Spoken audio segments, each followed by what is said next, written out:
Welcome to the Giro d'Italia 2011 then. We are starting today with the team time trial.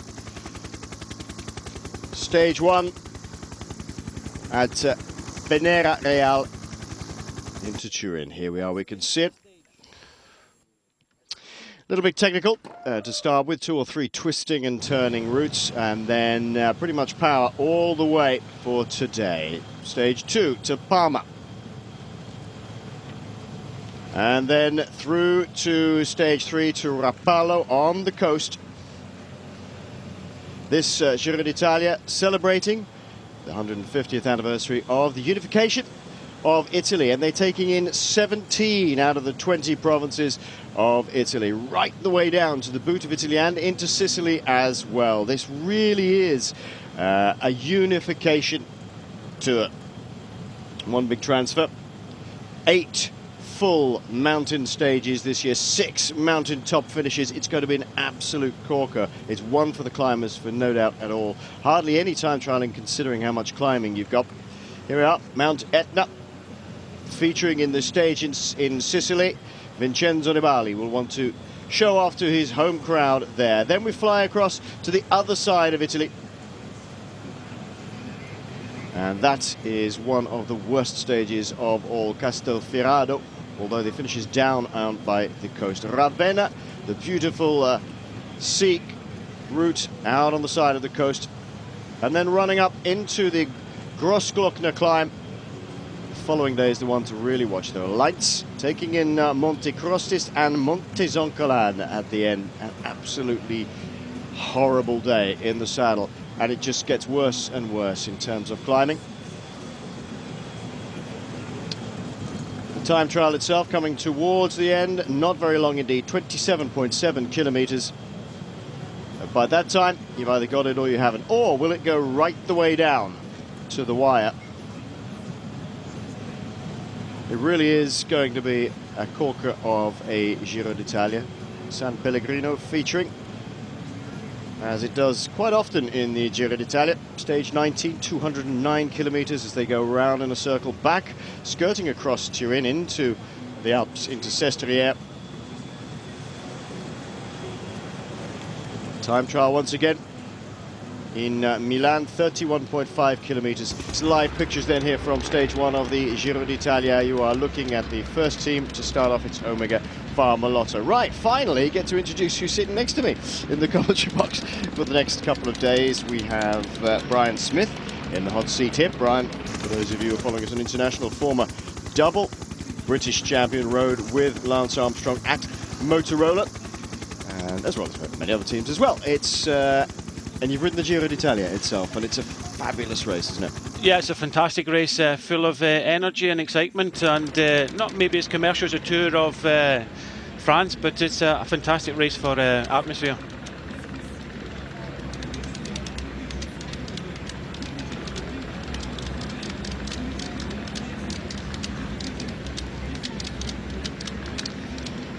Omega Pharma-Lotto, the first team on the ramp for this very start of the Giro d'Italia here in Turin. A team time trial of fairly shortish proportions. To be honest, it's only 21.5 kilometers in length. We should expect not this team perhaps, but some of the other teams to be really powering their way around. It is a power circuit, this one, Brian. Yes, slightly technical. It's very technical at the start and the finish. It's just lucky that it's nice and sunny today, nice and warm. But again, they'll have to be aware. 9 riders and going round these corners with some whiplash for the guys at the back. They have to be very wary of a lot of these technical areas in this first stage. Still waiting for the start here in Turin. Starting at Veneral. It's 19.5 kilometers in total now. And off they go. First team here in the Giro d'Italia.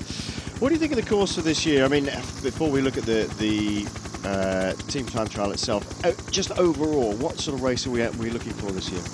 Super hard, super hilly. When you get the likes of Carlos Sastre and Contador saying they're not looking forward to the mountains, that tells you something about the course. I think Mark Cavendish was on Twitter the other day showing the profile, and he was just like, ouch, it's going to be tough for everybody. But you know, it's going to be very exciting. The thing on the intro was the transfers. There seems to be you said they're trying to get as many of the provinces as possible. I think there's 17 out of the 20. Yeah, that's right. And the transfers are pretty mega. You've not just got the transfers for the riders because they'll be flown everywhere, but you've got support staff that'll get trucks, buses, everything like that. And over the years, I don't think everybody loves the Giro d'Italia. They just don't like a lot of the transfers, and that's going to take a lot of energy out of a lot of the teams, as well as a lot of the kind of mountaintop finishes. Because I think this year we've got 6 mountaintop finishes, and if you're a big climb in Italy, or you've been in the Giro d'Italia before, you're certainly in this race this year. It's full of excitement, and it's going to be a great 3 weeks if you're sitting on the sofa watching. Every day we'll be looking behind the scenes with Astana, and we'll also be bringing you interviews throughout the Giro. Hopefully we'll try and get a few DSs on the phone as well. Sean is in the hot seat from Monday onwards. Brian's with me for this particular couple of days, this weekend, including this team time trial. Team time trial, was it your thing? Did you enjoy them? Well, in my day, the team time trial was way back in the amateur days, 4-man team time trial, and they were severe, 100 kilometres. But this time trial, I have my thoughts on team trial. I think they're spectacular, great, but I'm not too sure that there's a level playing field with all the teams, because you look at some of the teams in this race, nobody can afford to put all the riders through a wind tunnel test. When you look at some of these teams, and you mentioned wind tunnel, you know, I think the closest they've been to a wind tunnel is probably walking down a street in Chicago. So I think if you want a level playing field, I would like to see them on standards, road bikes, and ride it as a team, and that'll probably kind of level it out, because some of the top teams, every one of their riders has been through wind tunnel testing, and it'll give them an advantage. So the teams with a lot of money will always have this advantage in a team time trial of this length. This is Omega Pharma Lotto out on the road. Jan Bekkeland's young Adam Blythe starting his second Giro d'Italia. One of a number of Brits riding, of course. And good luck to Sky's Russell Downing as well. First time in the saddle for him in a Grand Tour. It's about time as well, really.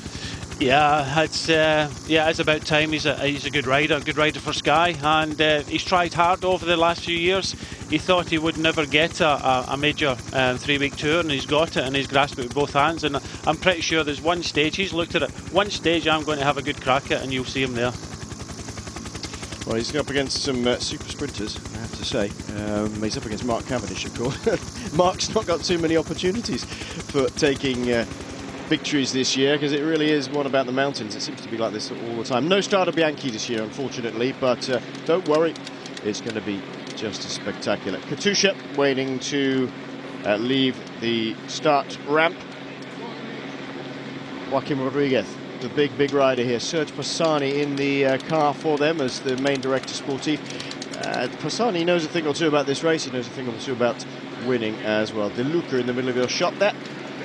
Some pretty big names riding in the Katusha team, but everything is for Joaquim Rodriguez, wearing number 81 on his back. De Luca, Pavel Grutz, who we just saw leading Tour of Romandie recently, Caruso, Moreno, Volganov, Losada, Horac, and Kuczynski. It's quite a good team, really. Quite a strong team around Joaquim Rodriguez. It's a solid team, and you would expect that from Katusha, because this is where they're based, and this is where they want to show well.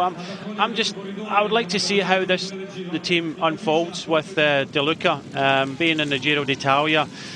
We've seen in the past, sometimes he's he fights with the other leader on the team, and he'll want something from it. So we'll just see how that pans out when we get into the mountains. But Rodriguez could have De Luca not really kind of helping him when it comes to some of the finishes. You see some bumping about over these roads at the moment.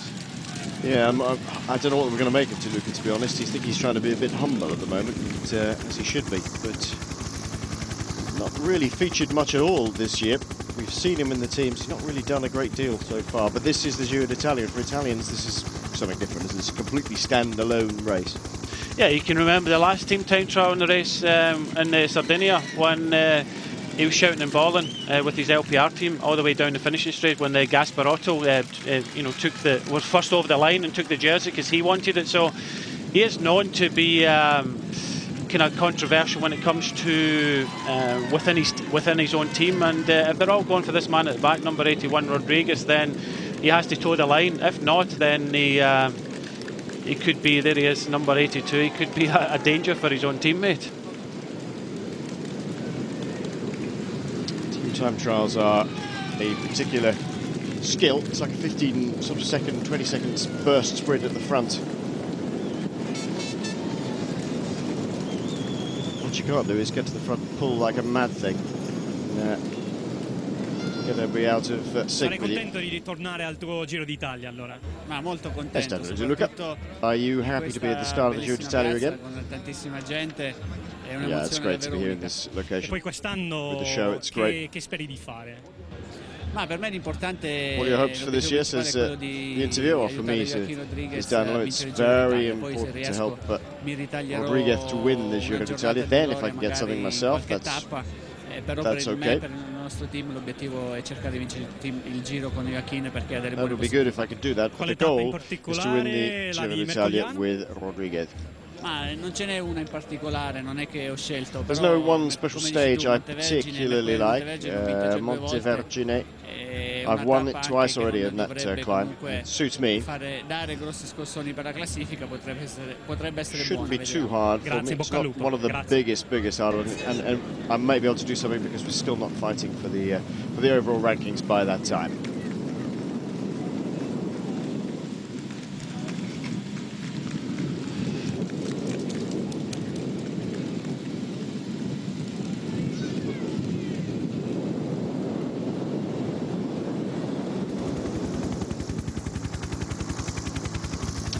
Well, it's already proving a little bit hard for some of the Katusha riders at the front.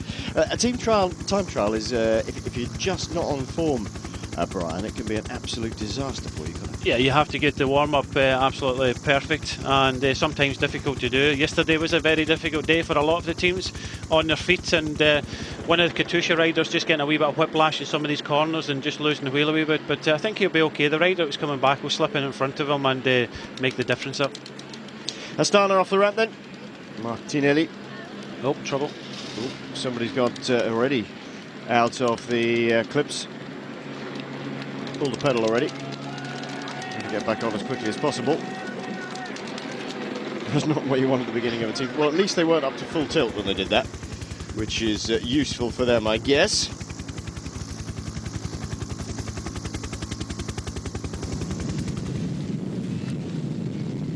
Get back on there. That's the best place to be, right in the middle there of that section of road, Brian, isn't it? You can keep it as smooth as possible.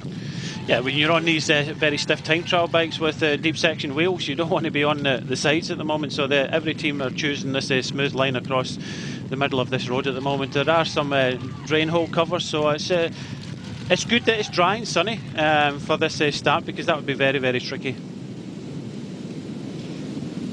Out into the suburbs or the outskirts of Turin proper, and some riders having to fight back to get back on. Joaquim Rodriguez wouldn't particularly like this, I have to say. He's not a great time trust. Lots of people saying, well, Rodriguez is up there, he's got, real chance. Katusha really trying to push him this year, but I've got to say, it's always been time trialing that's let him down, Joaquim Rodriguez. We've had trouble at the back here, David. This rider here at the back, number Kuczynski, is on a normal road bike, so it looks as if he's had to change his bike here. Yeah, Kuczynski 89. He's definitely had to change his bike. And struggling to keep the pace just a little bit on the back there. Beautiful weather here at the Giro d'Italia, and Kuczynski's just going to have to hang on as much as he can, really.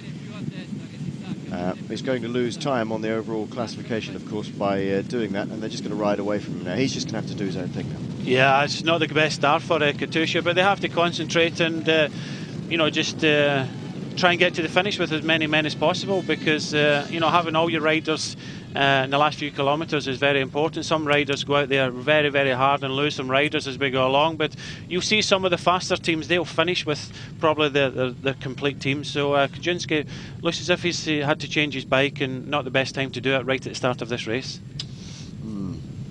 Not particularly good. The team leader of Team Astana is Romain Kreuziger. There you could see that is the team. Turilongo, Maschiarelli, Kieselowski, Gurov, Joseph Jouffre also. Well, I think Jouffre could play a decent part in this to helping. He's a very talented rider. Dinichenko, Petrov and Goretz Stangeli.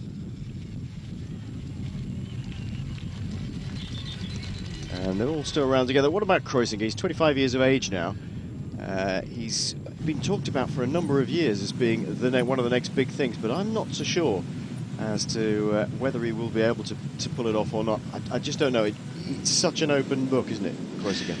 Well, he's ridden well in the past when he was with Liquigas, and now he's moved over to Astana as the leader for the Giro d'Italia. And some people, take a step up and take the responsibility. Let's hope he does it, because I'd like to see him, content for the overall. But we'll just have to wait and see how things pan out. Some people take the pressure of the team leader, some people don't, and he seems to be, wanting to try and prove it. So I've got a kind of an open book on him to see what he can do, and let's hope he can give some of these other guys a run for their money.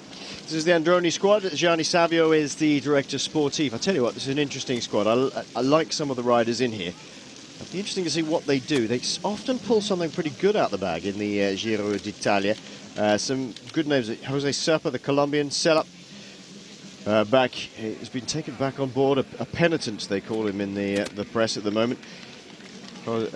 Emanuele Sella, Jose Rujano, also back in the fold with Gianni Savio. Remember, he's had a 3rd place overall in the Giro d'Italia, Rujano, a number of years ago now. And Savio, one of the first people to say, you know what, it didn't do him any good, frankly, because he went home and he was fated as the great sportsman of his country, and it just went straight to his head. And he was saying, how long before he wins the Tour de France and the Giro and the Vuelta, and it was going to be always going to be very difficult for him. But he's back.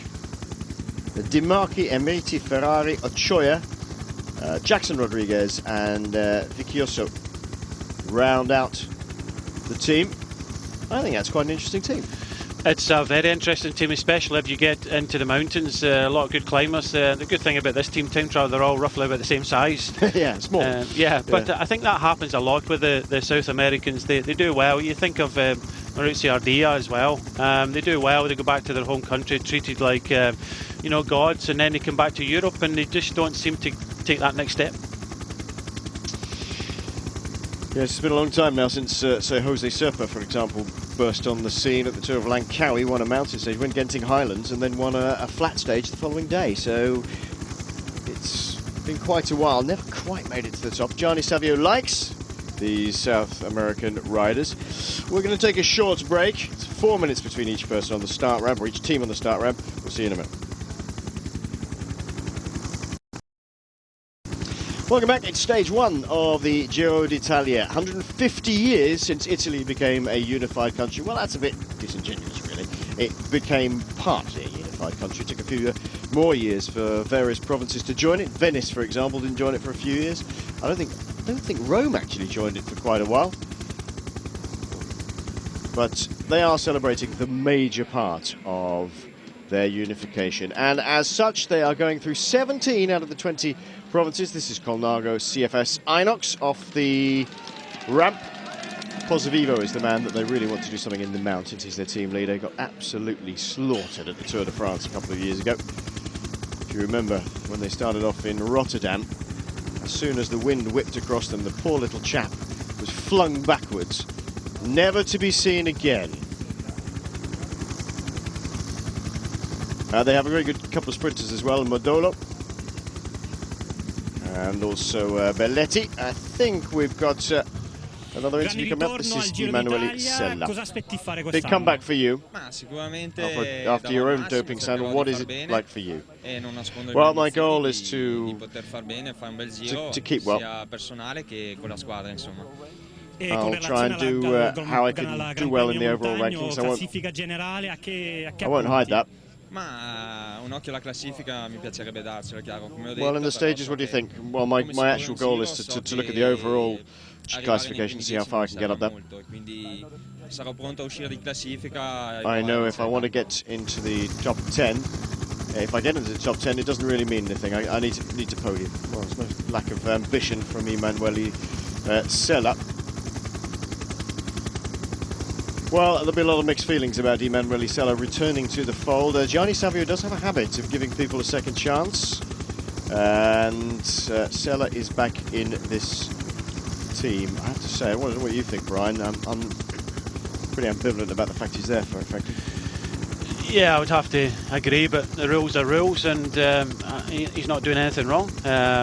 You know, I'd like to see, you know, they can ban for 4 years, but you know, the rules that are set out, he's not breaking any of them, and you can't have one rule for one and one rule for another. So guilty for me means that, you know, I wouldn't like to see them back in the sport.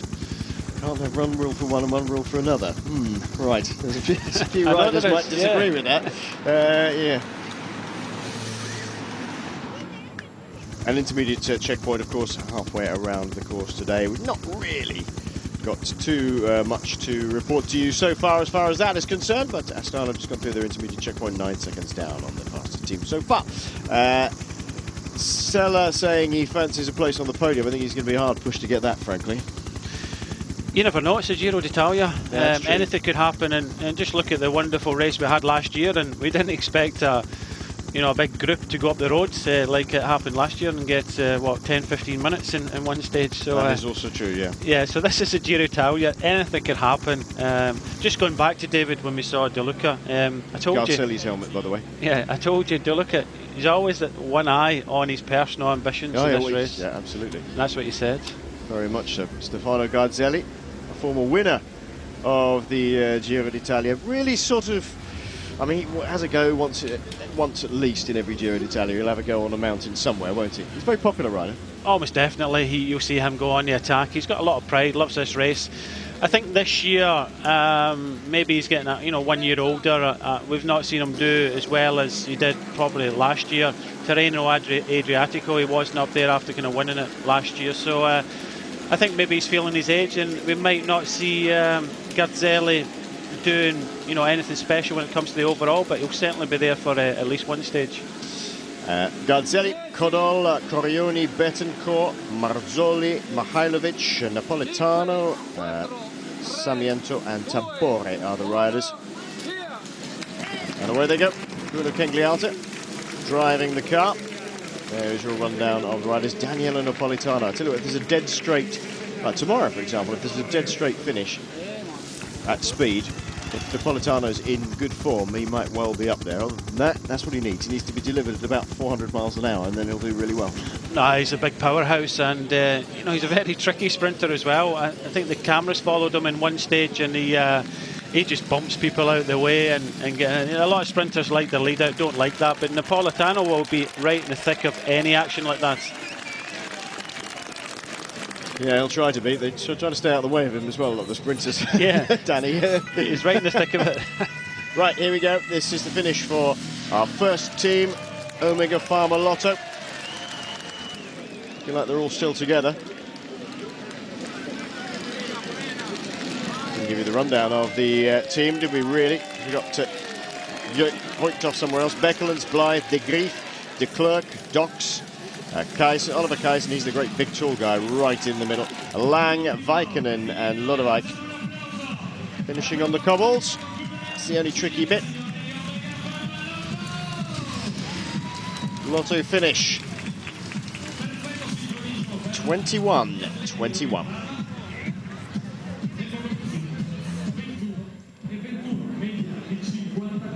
Well, I'm not really sure what Lotto are aiming at in this particular Giro d'Italia. I think they want Adam Blythe to try certainly for some of the sprints. De Grief's been going quite well, but it's a mixture team really, isn't it? It's not really got one specific goal. By the look of it, doesn't seem to me anyway. No, you're right, David.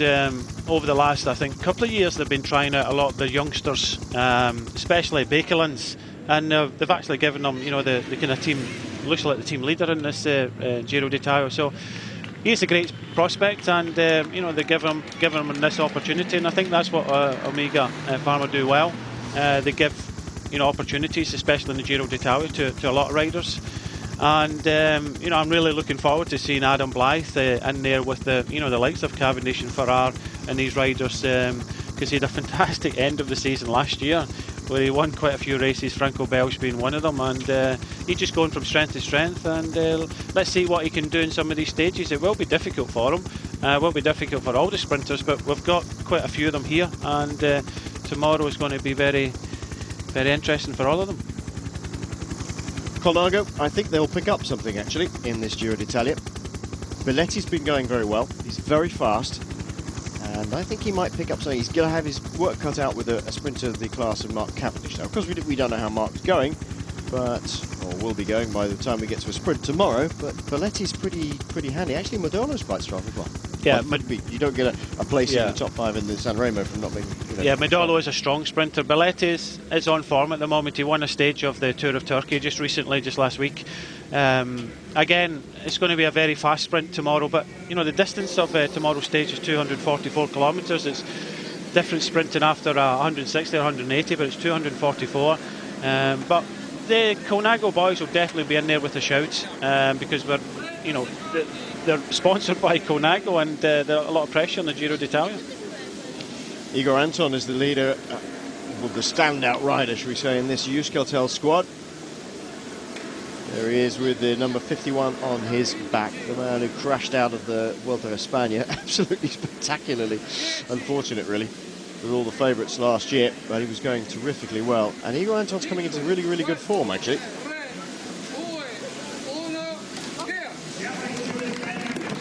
Away they go. Interesting lineup.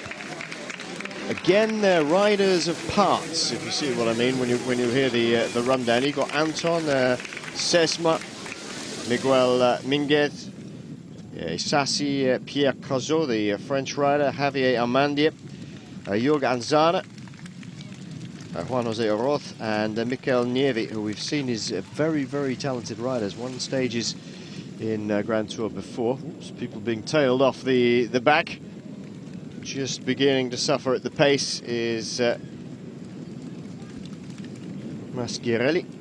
Trying to get back on. It's this slingshot effect though, isn't it, Sir Brian? You've got to get round the corner. If you just get tailed off a little bit, the rubber band stretches and you've got to get work to get back on again. It's okay in the straight parts here, everybody's comfortable, but it is, you know, in a team time trial, when you've got that, you know, you're up to 50, 55 k's an hour in the flat, you've got to remember when you go into these corners that, you know, you're kind of sprinting out them at the front while someone's still in the corner or going into the corner, so you do have that whiplash, and it's not always the best place to be in the technical area, but everybody seems to be finishing with quite a few riders. We have seen a couple of riders having trouble with the Katusha team here. Yep.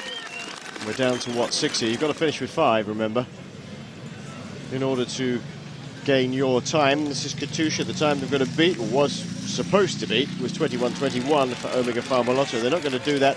They're already being a bit fired out the back. Joaquim Rodriguez has to be in these top 5. There he is, right at the front here, leading it around. But you've got to keep the guys in here. If he's out of that top 5, they've got to wait for him. There's no other way around it. No, yes, the clock will stop and the fifth man across the line. You just see the effort these riders have put in, and I don't think Katusha have had a very good team time trial today. Doesn't look like it. Doesn't look like it at all. Katusha coming home to register their time. It's going to be, what, over 22 minutes? 22:03 for Katusha.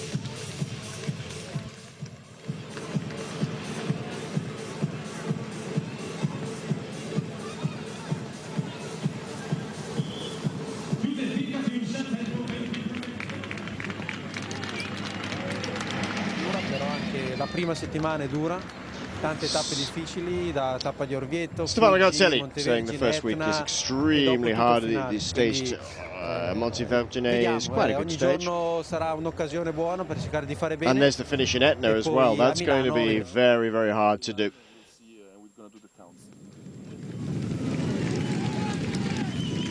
Back out on the road with Astana, still keeping it all together. Roman Koisinger will be trying to aim for real glory. Remember, he's got 2 top 10s in Grand Tours finishes, but he really wants to make this race his own.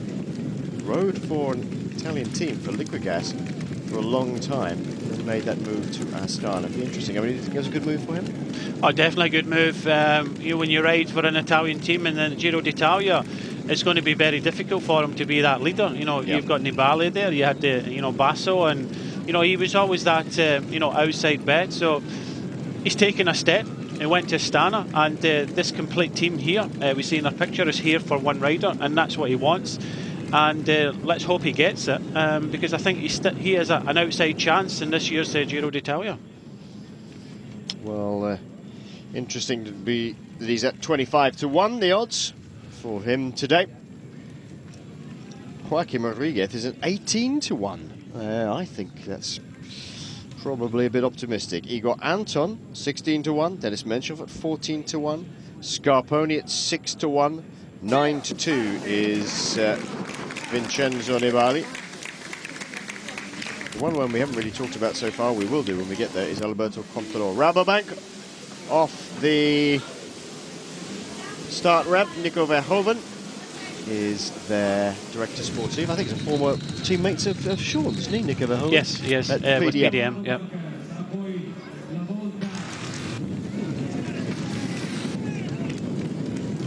Well, this was the last team to win, well, not the last team, but the last team with which Alberto Contador came and won the Giro d'Italia. Famously, the myth goes that he was lying on the beach, relaxing when he got the call from Johan Brunel saying, "You're riding the Giro in a week's time," and he ended up winning it. He is starting here, despite the courts for arbitration in sport still to provide their ruling on his current situation. Of course, the situation for him is that he is allowed to race. He was cleared by the Spanish authorities, and although the UCI have taken that to the Court of Arbitration of Sport, there's nothing they can do about it. It's to stop him racing until he is either cleared or not by the arbitration panel. It's one of those situations. Quite different to, say, Lampre, for example, who've decided to take everybody out of their squad for the Giro d'Italia who has been implicated or named in any of the Ferrari investigations. I think that's a pretty wise move, actually, for Lampre, being an Italian team. Astana are not going to beat Omega Pharma Lotto's time. Over the line, 21:48. 28 seconds down.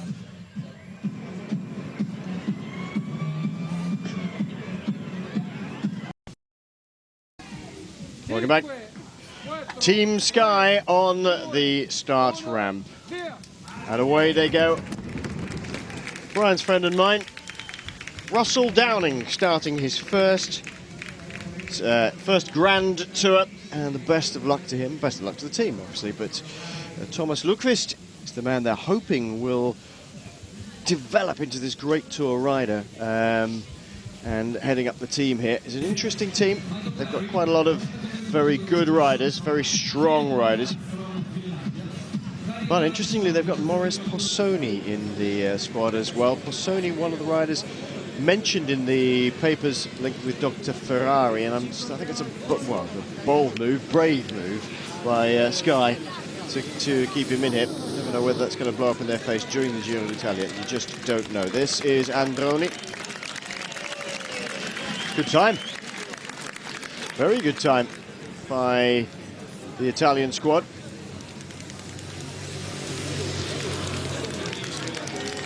1, 2, 3, 4, 5, 6, 7. Looks like we lost one man. He's just hiding at the back. Oh, is he just? Must be. Yeah, must be Rohano. Yeah, it's absolutely tiny, Rohano. You can always tell Rohano. He's very, very small with very sticky out ears. Not that you can see them in a time trial helmet. I'm surprised they didn't make a special one with special ear holes for him. Here they come then.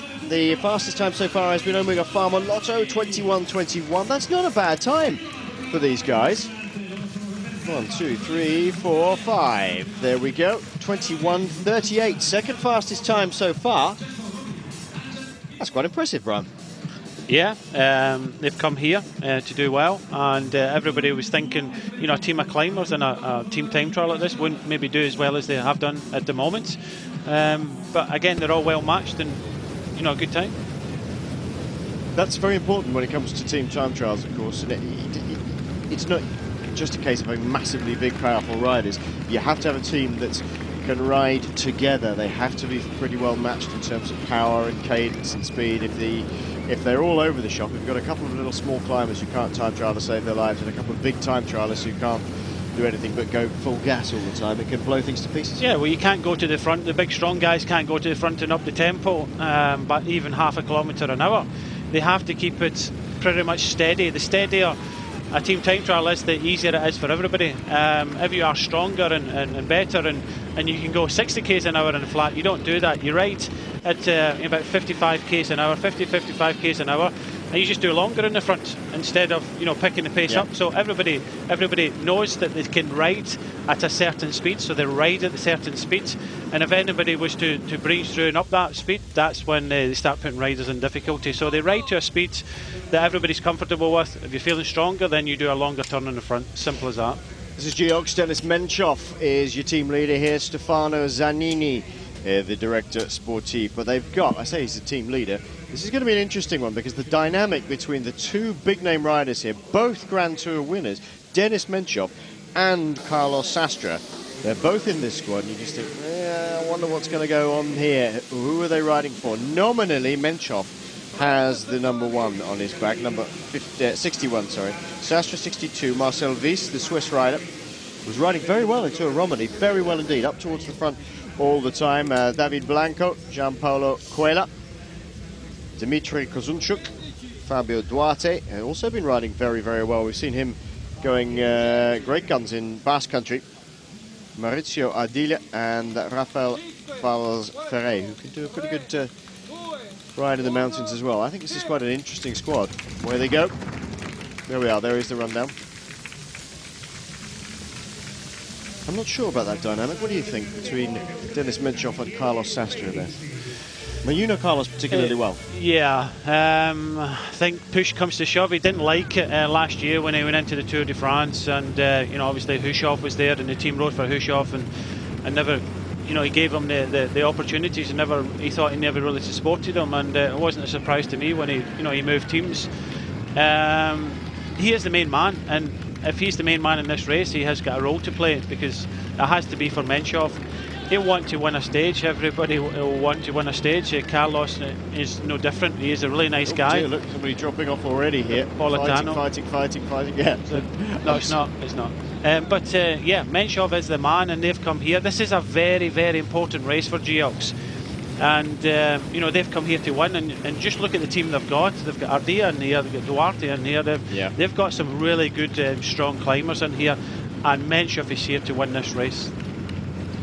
Dennis Menchoff has won this race before, of course, and he's won. Whoops, getting a push back in. So Gardeccia, I think, was getting a push back in, was he? Yep, Gardeccia just being pushed back into line. What about Sky's prospects in the overall classification, first of all?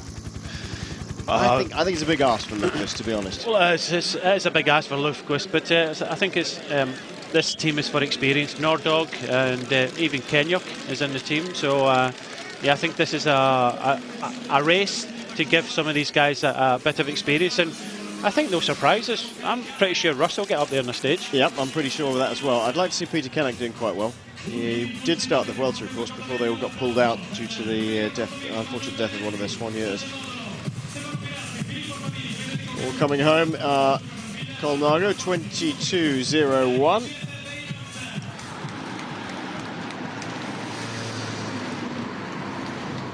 Welcome back. This is Farnese Vini off the start ramp in stage 1 of the Giro d'Italia. I can't wait. I love the Giro d'Italia. It's great. I used to love the Vuelta. It used to be my very favourite stage race, but I'm afraid in the last few years I've been converted. Great David Duffield has always said this is his favourite race, and I can see why over the last 2 or 3 years. They're very good at throwing things in that make it spectacular, Brian. Yeah, we saw that last year with Strada Bianchi, and you know, they've always thrown a very tough climb in, you know, some rough roads as well. They're not frightened of doing anything, and They had a bit of a tough time when was it the centenary one they had, and you know, we had the riders riding around Rome, not liking the circuit. But I think year after year, I personally have ridden the Giro, and I love the race. I love the passion. I love the enthusiasm. It's a bit more relaxed. It's maybe not as commercial as maybe the Tour de France is now, and I know that a lot of the riders like this race, and let's believe it, these Italians, it's probably, when you look at the Tour de France, the French riders in the Tour de France, there are quite a few. The Spanish and the Vuelta, there's probably a wee bit more, but in this race there's so many Italians, and Italian teams ride the Giro d'Italia. This race is so passionate, and all the time there's sort of passion, you know, fan clubs and crowds, and it's great, and everybody supports it, and it's great to see. Just look at the crowd here in Torino. I know, it's fantastic, isn't it? Tremendous amount of people have turned out, and you'll see dotted around as we see Acqua Sapone coming in to do their finish their time. Gardeccia's the man with the leopard on the front of his helmet there, second in line at the moment. 1, 2, 3, 4, 5, 6, 7 riders out of their 9 there. Just a little bit of a gap appearing. 22:06, the time for Acqua Sapone.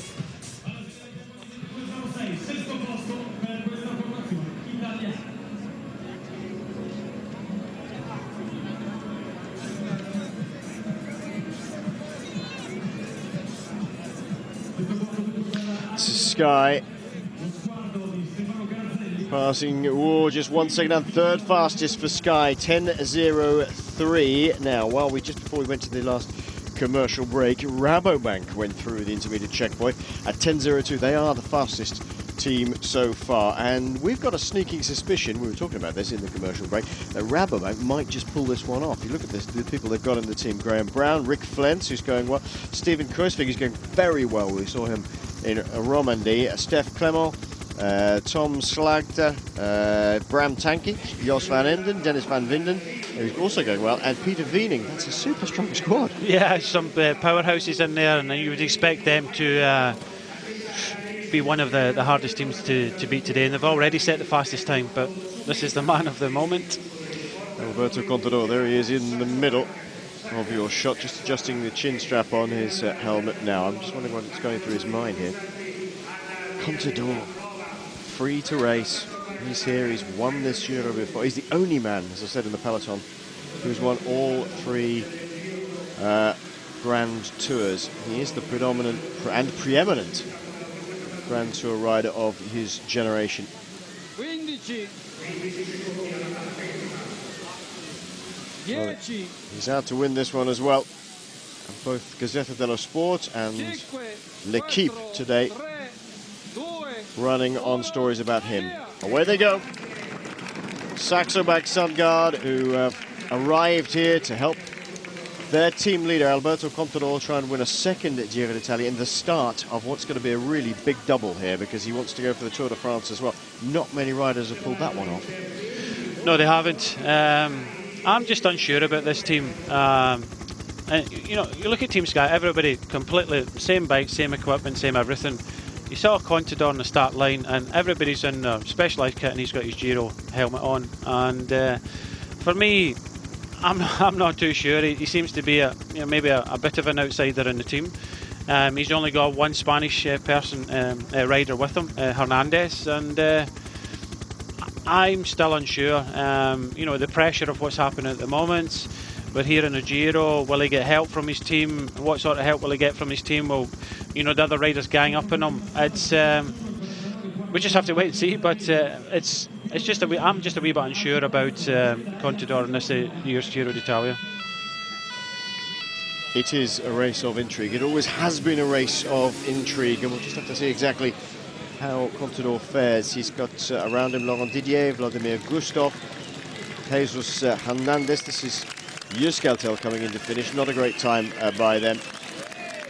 Kasper Klostergaard, Richie Port riding, who won the best young rider from last year, and wore the big jersey, of course. Daniel Navarro, Matteo Tozzato, and Michael Morkov. Madui is the director sportive. Not such a good time for Jusko Teleskadi. A few seconds will be given over to some of the big favourites by Igor Anton. I'm not really sure about this team either. All good riders. How do they gel together? You always get, for Euskaltel, they always do well in the mountains. It's just they really have to look after Anton in the flatter stages, and that's where their difficulty is. And just see it, you know, they finished this team time trial with 22.12, 51 seconds down already. Yeah. It isn't their 40, we know that. But Anton is such a huge talent, and maybe in another team he would get, you know, better help. But let's hope they look after him in the flatter stages, because Anton is a great rider when we get into the mountains. 10.14 for Geox. A little bit down on the favourites so far. Well, we said Euskaltel are 51 seconds down on the best time so far. Well, less than half of them have got in. They could be an awful lot further down by the end of the day. Igor Anton. I think probably the overall plan for Euskaltel will be to just see how far they can get Igor Anton up the rankings. Not necessarily aim for the podium, but also there'll be stage hunting, sure. L'avete detto, il più forte, il favorito numero uno. Alberto, come ti senti? Alberto, you're the biggest favourite, number one. What are your feelings? Bene. Well, Sto I bene. feel good. Dopo non lo so, no? È la corsa, ma I'm in questo pretty good momento condition. Muy I've contento, prepared pretty well toda la gente incredibile. for this Giro d'Italia. I'm very happy to be here. Lots of expectation, a lot of people here around here. Dicono che It's sarà a good un show for duello tra everybody. te e Nibali. La pensi così anche te? Everybody says it's going to be a No, pienso duel que, between you and yourself and Nibali. mejor en español. Pienso que hay muchos corredores con He's opciones. just y sería going una back to falta de Spanish. respeto para el resto de corredores. No, Hay it's corredores como Scarponi, como Menchov, como we need to look Rusiger, after everybody. There's como lots and Joaquín, lots of como other people. muchísimos Menchov, otros Sastra, corredores que tienen opciones para Rodriguez, they esta can all carrera. do well. And they can all have ambition to win this Giro d'Italia. We saw a little bit of that interview earlier. This is BMC. And away they go. BMC off the start ramp. Chris Barton, Chad Bayer, Frank Mateus, Martin Kohler, Alexander Christoph, Chris Butler, Johan Chop, Daniel Vies, and Simon Zana. Fabio Baldato is the director sportif for them. Baldato knows a thing or two about this race as well. He was one of the longest-serving members of the Peloton, Baldato, isn't he? Yeah, he's a good rider. Good rider in the past. Remember Good him sprinter. with the Techno Gym. Very, very, very good rider. And that team you just rhymed off there, BMC, is a few riders we don't see very often, No. especially these couple of Americans, Chris Barton and Chad Bayer. But they always tend to throw up a good performance. I think last year was at Bookwalter. Yes, Brent through- Buchholzer. Yes. Yep. So, you know, maybe some surprises in that team. Well, this is the team we think may be challenging for the top. It's Rabobank, massive powerhouses of riders here. They need to get inside Omega Pharma Lotto's time of 21. They have to drive for the line now, Rabobank. It's going to be quite tight. I don't think they're going to do it. Oh, so close, and Jenny almost caught the Euskaltel men ahead of them. They're not. Rabobank second fastest then, behind Omega Pharma Lotto. Well, that is a turn up for the books.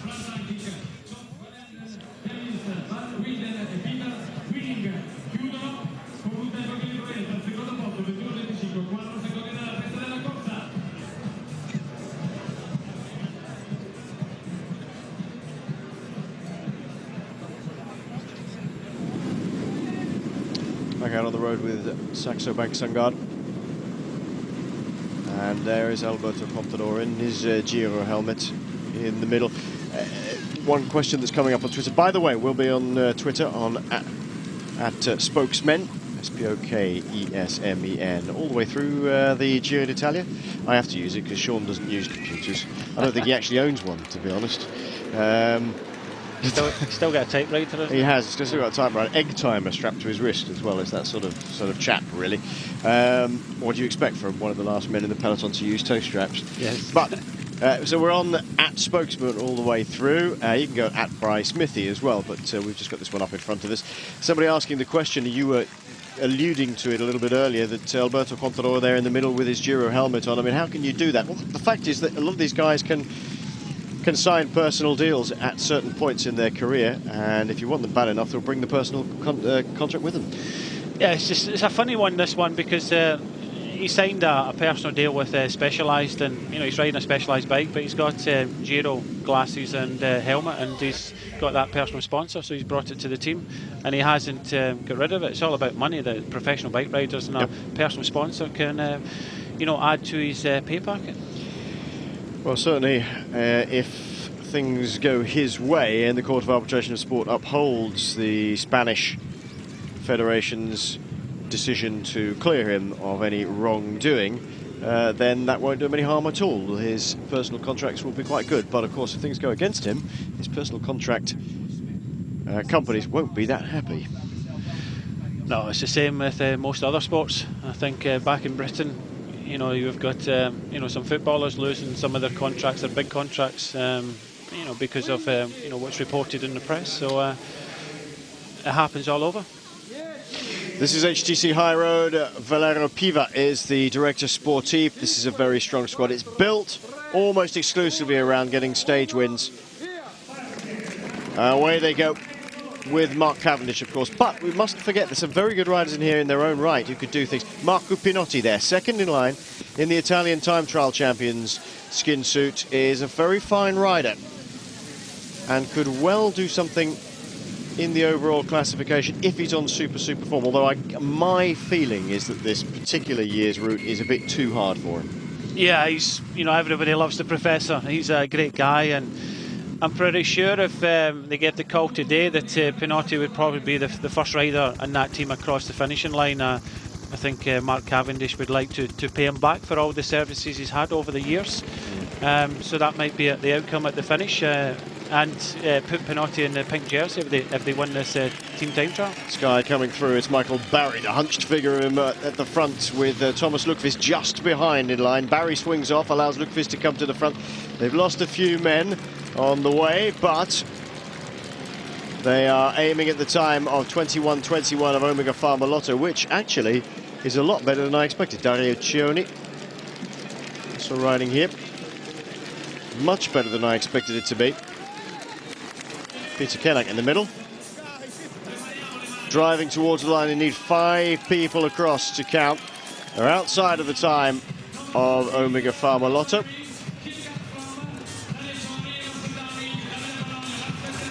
Ooh. It's just going to dip inside Androni's time. 1, 2, 3, 4, 5. Away they go. 21:36. Third fastest so far for Team Sky.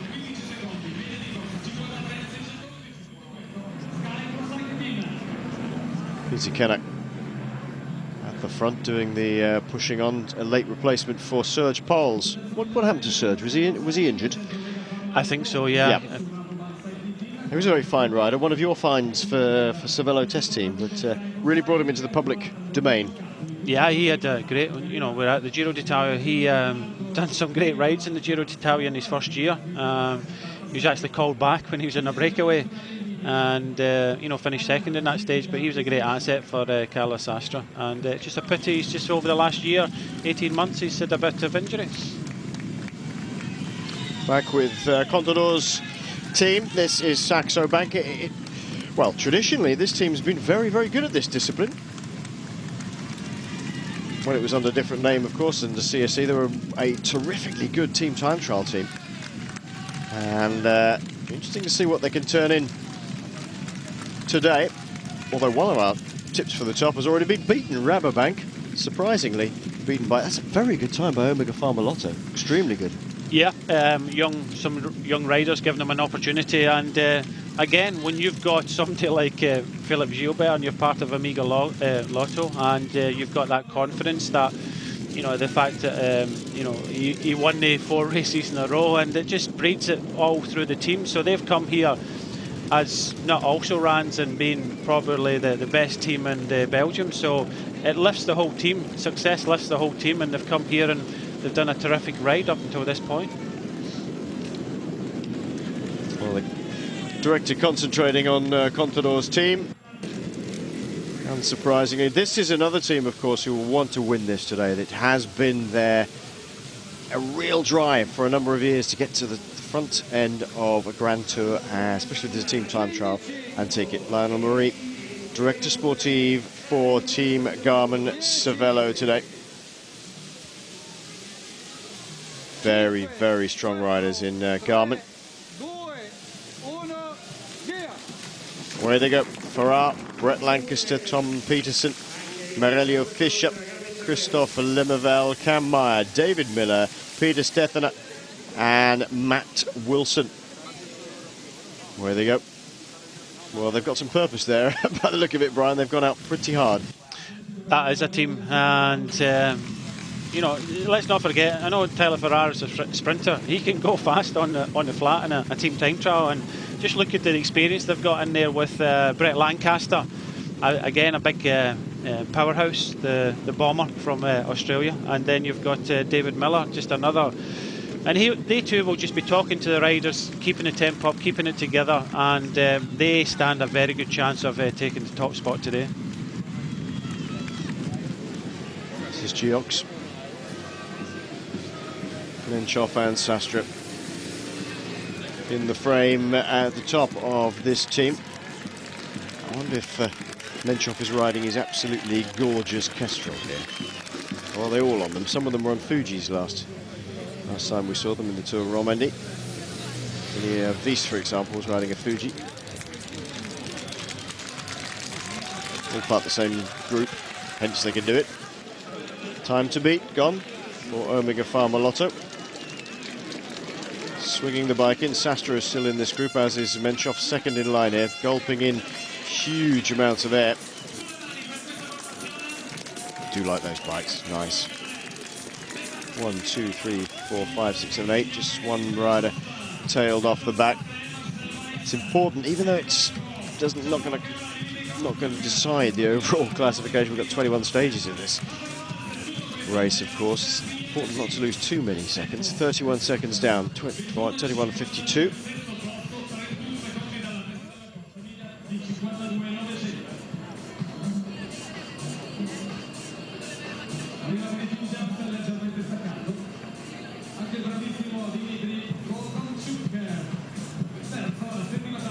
BMC, ooh, that's good for BMC. We're saying you'd like to pull it out the bag.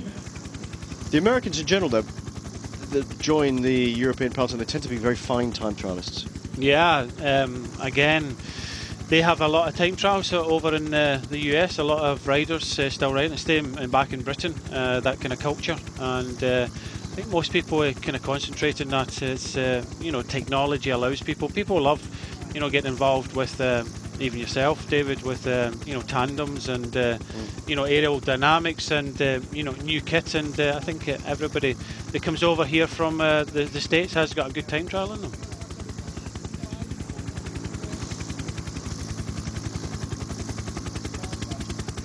We always got some great riders. The team time trials are really disciplined, they work well together, you know, and that's no different here. We've got a great team. Excited about a team time trial, and from looking at training we can go quite well, so we'll see how tomorrow goes.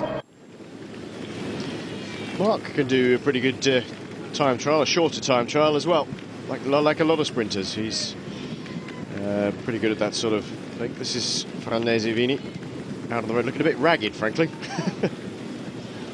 Come on, lads, get it together. Difficult to keep it all very smooth, very technical event. Brian, isn't it, the team time trial, and people like Jonathan Waters want more of them. Yeah, it's a spectacle. I like them. Maybe not riding in too many myself, but they're great races, and very difficult to train for in this day and age with so many races and riders all over the place. So I think most of them have got together a couple of days ago for the first time. So very difficult to gel a team time trial team like this together over the course of a couple of easy sessions on the road.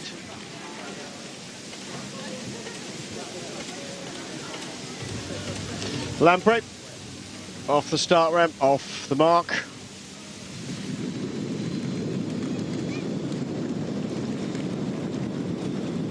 Back out on the road with Contador and crew. There he is, just passing through your screen. I was saying it's not going to decide the Giro d'Italia. Obviously doing a team time trial unless there's some sort of spectacular accident, but yeah, you can't afford to lose too many seconds on your overall rivals in this. No, you just see the Spanish rider at the back, Hernandez, you know, one of the mountain climbers for Contador's right-hand man, suffering a wee bit at the back. Yeah, it's all about, you know, we know, I think in history, this race has been very close in the past, and, you know, it could be close again this year, so you have to keep it very, very tight. Suffering a little bit. Farnese Vini. Just teeing themselves, lining themselves up for the corner. They'll be absolutely suffering at the back. It looks as though they're, at least two of the riders are just sort of hanging on. What is the technique here for riding in an event like this, Brian? Is it a case of just building up your speed as you get towards the front, doing a little bit on the front and then easing back? Or, I mean, how do you approach a team time trial? Oh, when you ride off from the start line, it's about taking it up to the speed of 50, 55 k's an hour and maintaining that. You see Visconti at the frontier, the team leader, leading the way at the moment, looking behind, because he knows it's the fifth man and he can't rip it up. He wants to drag them all the way to the finish because, you know, seconds are seconds, but it's all about keeping a constant tempo, communication with all the riders, and not opening gaps. Tiny little gap opening up towards the end for Visconti's Farnese Vini team. Can't miss them, can you? Another set of bikes I like. They're really nicely set up, actually, aren't they? Highroad. Oh my word! 9:48. 14 seconds under the fastest time so far. That's a fairly good indication of who's quick. Yeah, most of the teams have been fairly close at that point check, and they've come in 14 seconds under. So they want to put this man, I think, in the Italian time trial championships. I would think that if they go on to win this team time trial, that they'll put Marco Pinotti in pink. He's been in pink before, and I think it would be nice for him to be in it again. I wouldn't be at all surprised if you're right. So watch out for them when they get to the line. If they are the fastest team on the block, see who they get to lead them over the line. It will be very probably Marco Pinotti, although we've seen Mark Cavendish do that job in the past as well in team time trial. So well, that's where he took his first pink jersey, didn't exactly, it? yeah.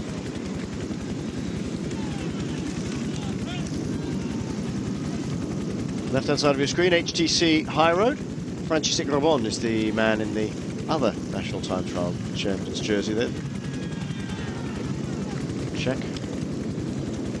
On the right-hand side, we are staying with Saxo Bank, but they've got a massive task to try and eat into that time of HTC-Highroad. Liquor Guest. This is another team that could do really well today. Nobody ever talks about them much when we talk about team time trialing, but they are exceptionally good at it. Oh, they won it the last time in Sardinia. They did. With our very own Charlie Wigelius in that team. And they've got an outside, I would say more than an outside chance. I think they'll podium today in this team time trial. They want to go out there with a bang and try and do something, and they've got a very strong here. They've come to win this Giro d'Italia. Without a doubt. They won last year, of course, with Ivan Basso, who is not here this year, which is great for the team leader. I mean, Vincenzo Nibali's now got a free hand, basically. He doesn't have to be a super domestique or try and vie to be the top man. Valerio Agnoli, very good rider. Capecci, Maringoni, Dell'Antonio, Sabatini, Solano, Schmidt, Vernotti round out the team. But I think it's a very strong team. Yeah, good on the flat, good in the climbs, and you know, they'll be needed, the whole team in this race, and very motivated in their home national tour. This will be close as well, this Saxo Bank team. Omega Pharma Lotto's time, 21:21, still stands as the fastest time so far. Alberto Contador on it's third in line here, you can see in the Giro helmet. Turns in. It's going to be close for that time. I don't think they're going to take it. Richie Port pushes for the line with Alberto Contador on his wheel, and Matteo Tozzato also. Well, they're outside of the time of Omega Pharma Lotto. Just look at Contador there losing the wheel a bit in the last part of that, so I don't think he's completely on top shape at the moment. 21-29, let's have a look here.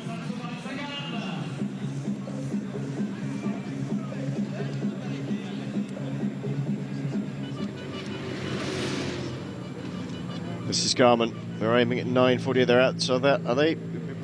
They're outside of the time of. Not far though. No, not far. Outside of the time of HTC-Highroad. This is going to be tight. Look at this. 9:59.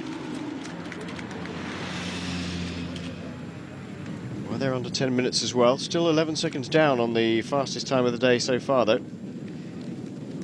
from HTC-Highroad. That's a stonking time.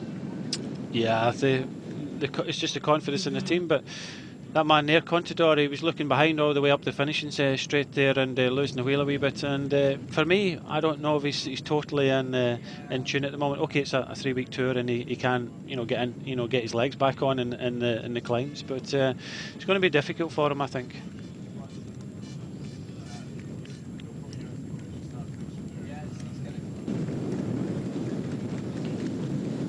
Marco Pinotti, the Italian time trial champion in here, as well as Francesca Rabon. I think the producer in Italy is trying to think that these are possibly going to be the winners today. Oh.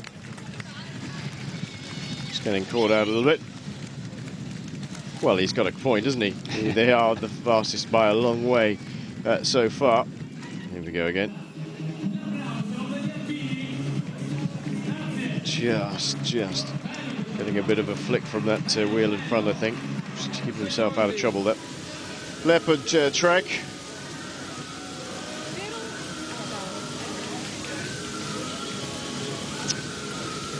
Four minutes between each team. Brice Felieux has the number 1 on his back, 101.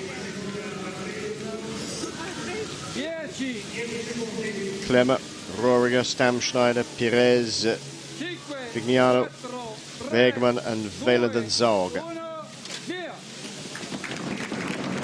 Well, you've got to say, as they go off the ramp, I mean, as a team, not the strongest that they could have put out. Not strong at all, really. You've got to see that all their efforts are going towards the Tour de France. It's you have to look at it commercially. New team on the block, and it's all for it's the Slex team. So here in the Giro d'Italia, people have got an opportunity, and this is a great opportunity for Brice Felieux to see what he can do in the mountains, and I think he'll be thinking of a possible stage. Yes, I think he needs to get that. Brice Felieux, winner in the Tour de France a couple of years ago in the stage, and then went to Vacansoleil and did nothing. Ooh, losing a man. Yeah, it's Brett Lancaster. It was one of the strongest riders. Yeah, I think he's possibly done an awful lot of work in the first half of it. He's been out there to do a tremendous amount of work. This is going to be an interesting time for BMC. I wouldn't be at all surprised if this isn't quite fast.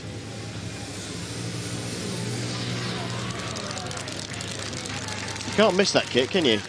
It's very bold. I wouldn't be at all surprised if Lancaster had driven that along very, very, very hard indeed, and done a lot of pulls on the front. Lancaster, who won the prologue time trial in the Giro d'Italia a number of years ago, when he was riding for Penaria, I think. That was the short one, wasn't very it? Very short, 1.4 kilometres or something. Is that not the one that Cipollini was having to cut his skin suit and things like that? 21:40 for BMC. Respectable, but not as quick as I thought it might be. 21:40. At least they're all together. It's also the one that Stuart O'Grady rode a fixed wheel for. It was so short. Yeah. Straight off the ramp and get up to speed and keep riding it.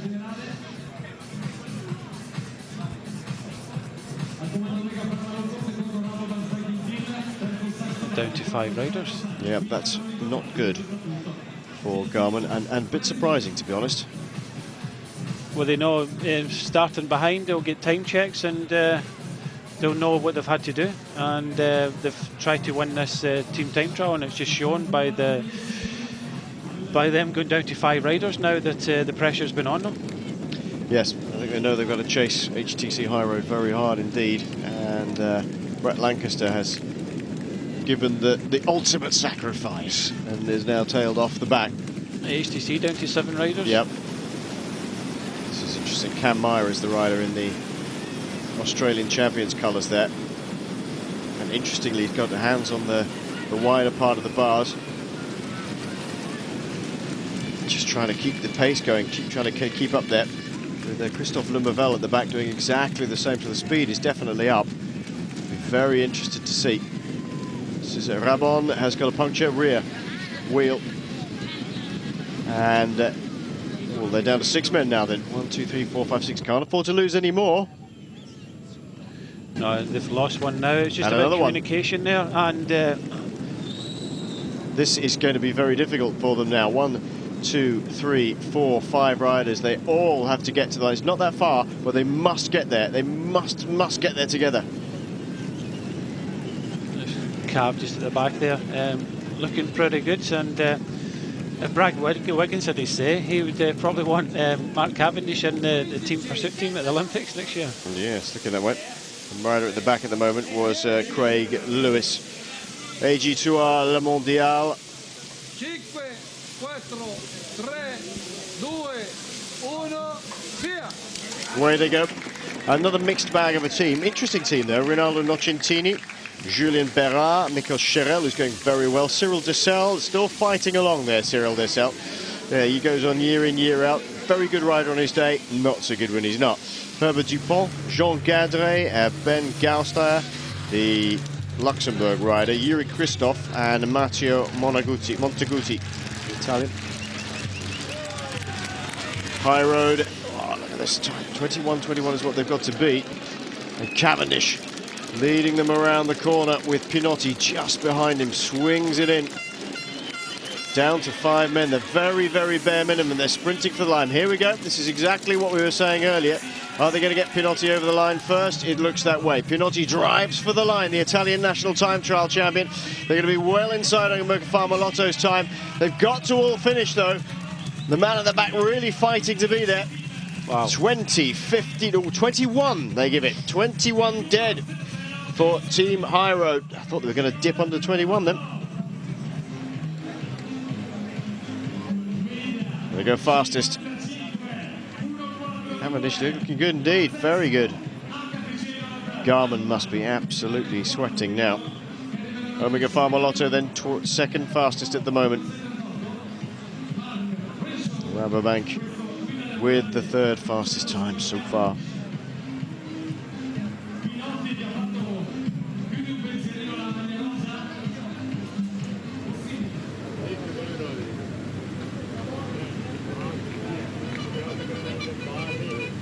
Liquigas, it's going to be a good time because they're right on top of it almost.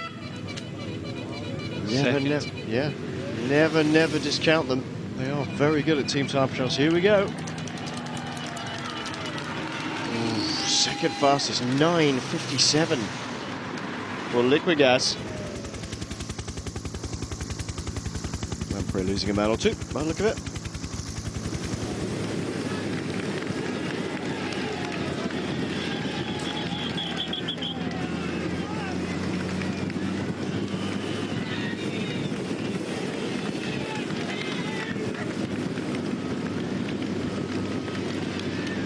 There's a bit of bike swinging going on at the back. This is Marco Pinotti on the left-hand side of the screen, just obviously being talked to. He's immensely popular, very outspoken critic of doping.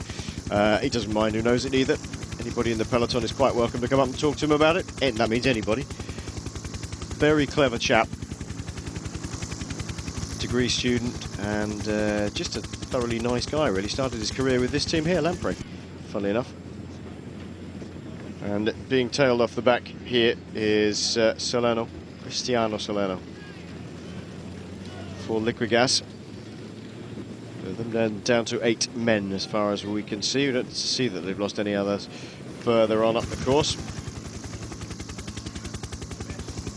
This is Lamprey. What do you think of their decision to leave out all the riders who were named at Ferrari's papers? I think it's very good. I think the teams have to take a lot more responsibility than they have. Just seen this Lamprey team looks very ragged round that roundabout there. Well, but yes, yeah, the teams have to take responsibility. There's no doubt about that, and I think it's great. And I think everybody should be, doing the same thing. Quick Step. Former Quick Step rider Davide Bramati is the director sportif for these guys. Francesco Chicchi, Dario Cataldo, Gerald Chilek, Francesco Reda, Eddie Engels, David Malacane, Jérôme Pino, Kevin Sildrez and Christophe Van der Waal. I think that's quite... There's no overall leader in this squad. No overall sort of big talent who could do something in the mountains, maybe. I think the closest we're going to get, we've got Kiki, who's a pretty fast sprinter. He might pick up something, especially in a breakaway, if he gets away in a breakaway. Sildrez got it in the legs to confirm the talent we all think he has? I'm not sure. But they've come here with a couple of sprinters, Chielik and Kiki, very capable of winning stage. But Malacane as well, one of the young riders, going well. And Bramati is, the Italian director, and he'll want to do well in his home tour. So he'll fire them up to get some success at some point in this race. David Miller pulls over from doing a big turn at the front. They're going to be outside of the time of HTC-Highroad. Question is, will they get in the top 3 here? They want to keep right up there. They were down to 5 riders. As for HTC, around the corner they go. Driving hard for the line. Must keep it together. Omega Farmalotto is the second fastest time at the moment. They're just about going to be inside of that. Are they? No, they're not. No. Cam Meyer brings them over the line. Third fastest for Garmentsville. I think they'll be a little disappointed with that. I think they'll be more than disappointed with that. When you think, looking at this team, good to see Farrar showing well at the finish there. He's looking in top form. He was starting to shine in the Tour of Turkey. So I think over the next, especially tomorrow, will be an exciting sprint. Back with liquid gas on the road. This is not where the Giro d'Italia is going to be won and lost, as Leopard Trek come up to do their time. Looking reasonable. It's not going to be where the Giro is won and lost on a team time trial. It's a great spectacle for the public, but where do you think that it is going to be lost? Any particular stage? Again, it could happen in any stage, and if anything, just looking at that time there, they go 30 seconds down. Looking at the Giro d'Italia last year, who would know that large breakaways go up the road and don't come back? And I think you've got so many mountain stages. When we go into you've got pretty much 3 in a row. Stage 13, 14, and 15 before the second rest day. So and then you're straight back into that time trial the next day. So that could be very crucial. The 12.7 kilometre time trial up the Nevegal climb. So. After 3 mountain days and then a rest day. Some people don't like rest days, and that time trial could make a bit of a difference as well. So that's pretty much a tough period, 13, 14, 15, 16. Yeah, a whole bunch of mountain top finishes this year. 1, 2, 3, 4, 5, 6, 7, 8 of them. My word.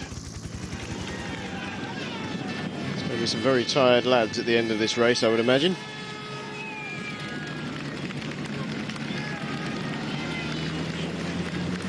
The liquid gas there or thereabouts. They've got it's a big task to beat Highroad. Question is on this particular course, is it better to lose a couple of men, keep the faster ones rotating quicker, or is it not? That's the question. This is Vacances Soleil, just 2 more riders after this. What do you think? It's personal choice of how they ride.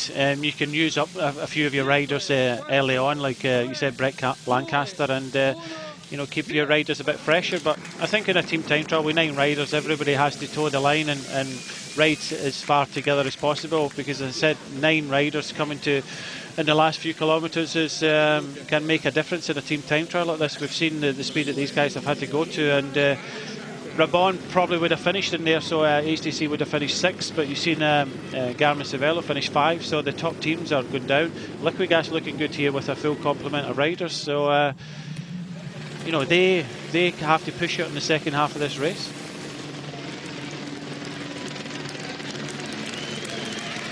Lamprey coming in towards their finish. 21 dead is the time that HTC-Highroad have recorded. Lamprey, I don't think anybody would have suggested they would challenge that sort of time. 6 riders still together. Lamprey as a team being led around the corner by Alessandro Patacchi. Be interesting to see how well he's going. He's going well. He was getting there in Turkey, wasn't he? Yeah, he's done a lot of mountain days, and he won a stage, and he's maybe not very. He's very strong at the moment, and he just wanted to try and freshen up this week, and it looks as if he's looking good. He's not the main man for the team, though. They will have to look to Michele Scarponi and looking after him. Scarponi, Patacchi, Marzano, Melisi. Diego Melisi, very, very talented, a former junior champion, world champion. Danilo De Luca, Niemicek, Specialezzi, Rigi and Spilak.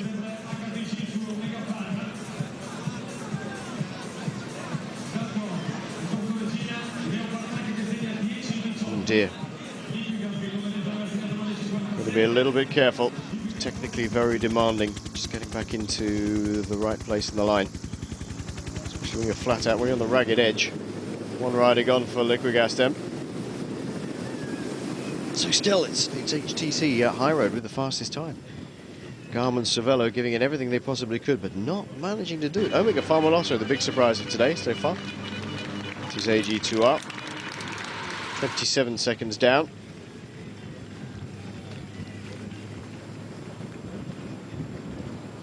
Not sure it's going to be Liquigas' day today either, but they look reasonably good.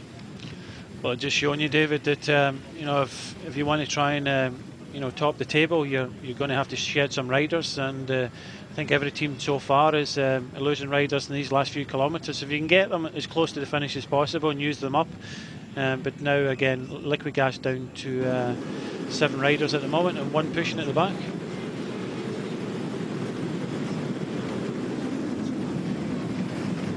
Interesting that you get to the front, you do your pull for about 20 seconds or so, and then as you slip back,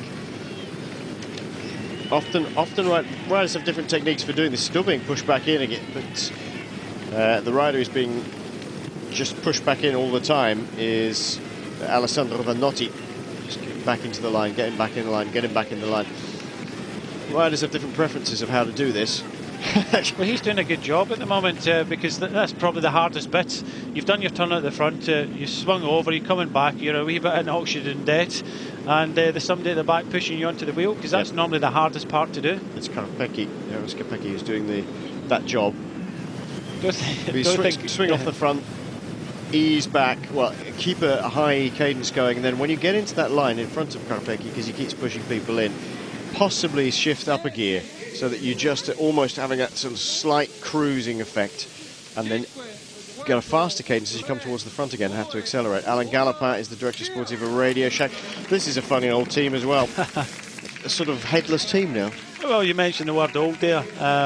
Robbie McHugh will maybe not like us saying it, but he's still got, I'm still impressed with him. He's still got it in the legs, and he'll pop up in a few stages, no doubt. But what about Radio Shack? I mean, what sort of team are they without Lance Armstrong? I still think they're finding their way. It is really difficult for them. Maybe they're taking maybe a leaf out Highroad's book and you know, trying to just go for wins and not maybe look at the Grand Tours. But one of the riders is a good enough rider to get up there, Mikado. And we'll just have to wait and see what he can do as we see Liquigas coming up with, looks like it's going to be a good time for them. Yep, not bad. It's not going to be the fastest time of the day, but it's not bad. Eros Capecchi's done a good job at the back, pushed everybody in, including Vincenzo Nibali. Remember, it's the first 5 who have to get over the line. Sylvester Schmidt still in there. trying to get as far across the road in line abreast as possible. Can't ease off until they're all there. 21:20, third fastest for Liquigas. So yeah, pretty good time. But Highroad at the moment looking as if they're going to pull on the first Maglia Rosa, the first pink jersey, with a remarkably fast time, and Marco Pinotti being the man that... Whoop. Well held. Well held indeed. Ivan Rovni, all off by himself. Rovni, well, look, road bike now. Presumably he must have... Did he overcook the corner, or did perhaps one of his tyre deflating and just drag him across towards the barriers? Maybe a tyre or something came loose. So, yeah. Sometimes if you can set up a bike and you go down there that kind of cobble section at start, and maybe one of his bars came loose. We're really kind of guessing at this moment in time, but top three at the moment: HTC, Pharma, Omega Pharma Lotto, and Liquigas. Yes, Garmin Cervelo being ousted off the podium as well. They'll be a little bit disappointed with that, or more than a little bit disappointed, as Brian has suggested. Mark Eiford, I think your name is there, Mark. I can't quite read it from this distance. Mark Eiford saying on Twitter, I remember you can write into us at Spokesmen at Radio Shack. Maybe they're concentrating on Tour of California. Yeah, that's a valid point. Yeah, because there is absolutely no Radio Shack in Europe. I don't think. I think they've got 5,000 stores, and they're all in North America. So I don't think there's any Radio Shack. And too rightly, they concentrate where their sponsor is, and that's the Tour of California.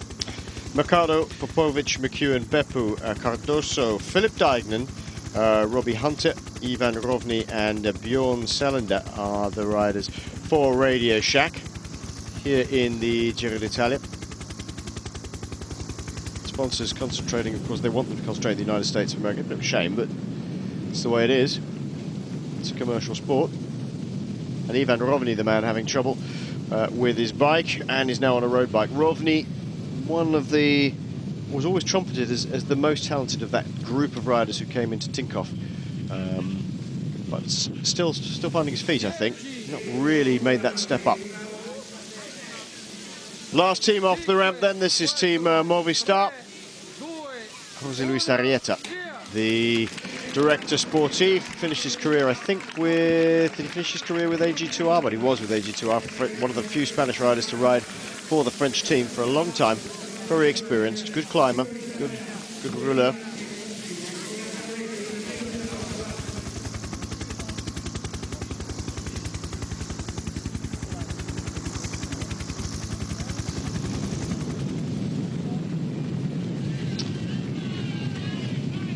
Radio Shack looking like they're losing a man as well.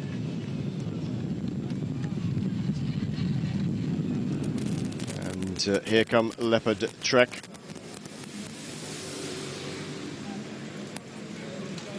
The really super fast time so far has been HTC-Highroad's 20:59 there. Leopard Trek are going to be outside of that, as you can see. Turning into the last couple of bends. Not too bad.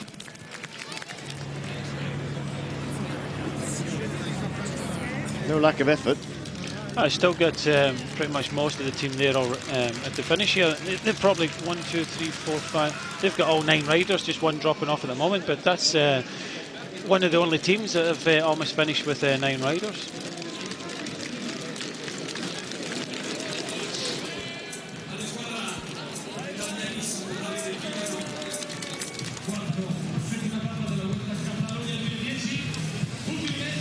Come on to finish then, they're way outside of the time of HTC-Highroad, but there we go. Not really their big focus, pretty much all together. One man coming in now. 11th place for Leopard Trek. Their big goal, of course, this year is the Tour de France with both of the Schleck brothers, but they have to turn a team out here. It is an incredibly important race. It needs to have the respect of being so. Back on Soleil. 11th fastest. That's a bit surprising. tend to have good time trialists at Vacansoleil. Matteo Carrara, Bozic, of course, is their sprinter. Maxim Belkov, Michael Golash, Johnny Hugel and Sergei Lagutin, Alberto Ongorato, Mirko Salvaggi and Frederick Verschulen. Maybe not their strongest time trialling lineup, but Vacansoleil, you never know what's going to happen with Vacansoleil, whether they can be good or bad. Yeah, they're a very aggressive riding team, and I'm pretty sure they'll be in most of the major breakaways in this Giro d'Italia. That's the way they ride, and long may it continue. We like teams like that. Matt M in the UK saying there's a Radio Shack in Lancaster in the northwest of England. I've no idea why. Neither have I, frankly. Maybe they've nicked the name. I'd like to. There's one in Edinburgh, apparently. James Simerson saying there's one in Edinburgh. Maybe they'll all come and do the Edinburgh Nocturne.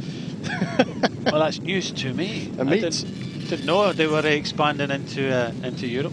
There you go. They're in the meccas of was it Lancaster and Edinburgh? Yeah, exactly. There's bound to be one in somewhere else, isn't there?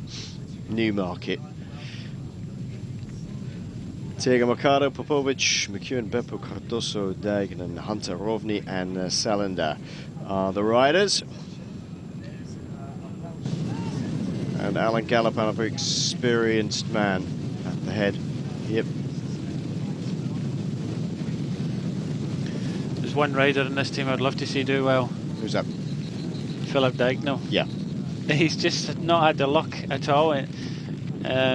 I helped him go into the team of the Cervelo test team, and he done well in the Vuelta. And again, just not had the best luck with the injury. But he might be, show as well what he can do in this race, Giro d'Italia. I think it's the first time he's ridden it. So luck to the Irish. Yeah, indeed. Yeah, be good to see him do something. Philip Dagnall, he's going quite well as well. He's a man who's been plagued by bad luck and injury for half his career. That's Manuel Cardoso, who's just been dropped off the back for Radio Shack, looking a bit shattered already, head going down in between his shoulder blades. Be nice to see Dagnall actually do something. I mean, if he's climbing really well, he can go with the best. Oh, definitely very talented bike rider, but it just, again, it's just a bit of luck. Seiji to Le Mondial. Just very quickly, Dave Marsden asking, my wife wants to know why the marshals have got Robin Hood hats on. They're not, it's the Alpini. They are the Alpine Soldiers Corps, and all the veterans are here for a weekend of general drunkenness and having a good time. They're all ex-soldiers, or currently serving soldiers, and that is their badge, the little Tyrolean hat with a feather on. So it all coincides, you see. They're not marshalling the race at all. I do like the idea of putting Robin Hood hats on marshals. That would be quite fun. Maybe they could wear tights as well. AG2R Le Mondial up towards the line. Again, I don't think we ever expected them to produce a hugely significant team time trial. But inside Astana's time, 12th fastest, 21:48. For the French equipe. To sell, left-hand side of your screen.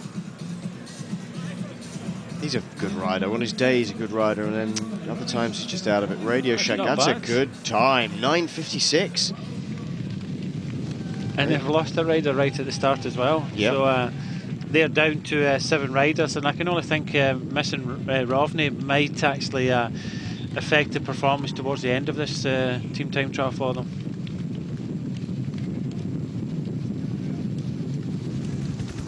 See Movistar rounding the corner. A very, very strong team without having an overall standout star. They have got a David Arroyo, of course, finished second last year overall in the Giro d'Italia. He was in that breakaway in the pouring rain, which managed to take him into the pink jersey, helped him go into the pink jersey, and he fought for it. So he leads the team back here.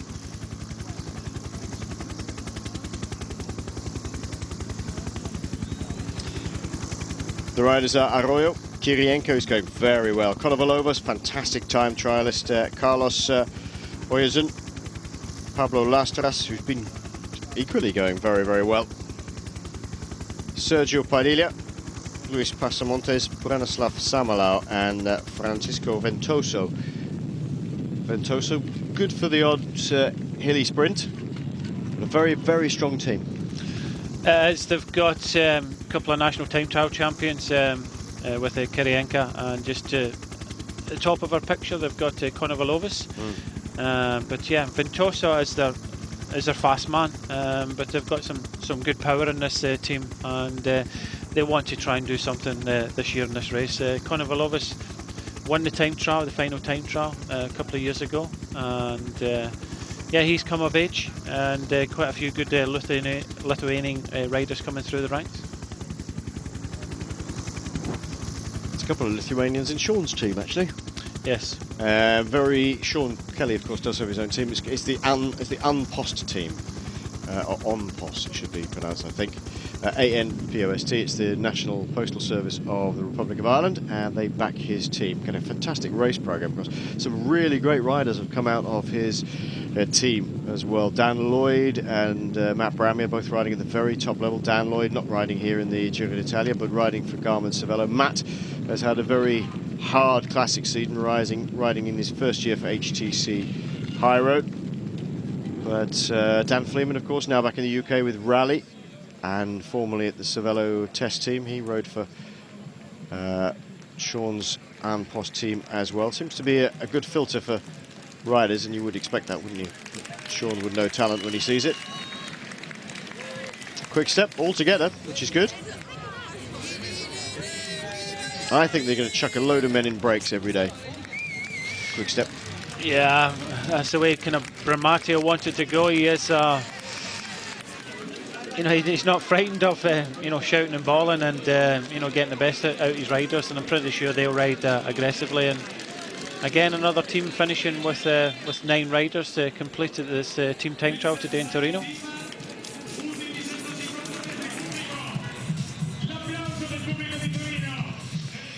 All finishing them.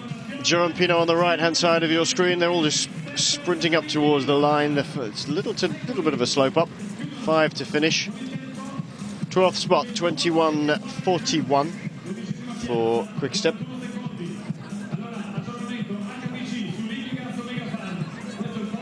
Pino is a really great, experienced all-round rider. He can do all sorts of things. Very good for the breakaway, can climb okay. Had a good battle for the King of the Mountains jersey last year in the Tour de France.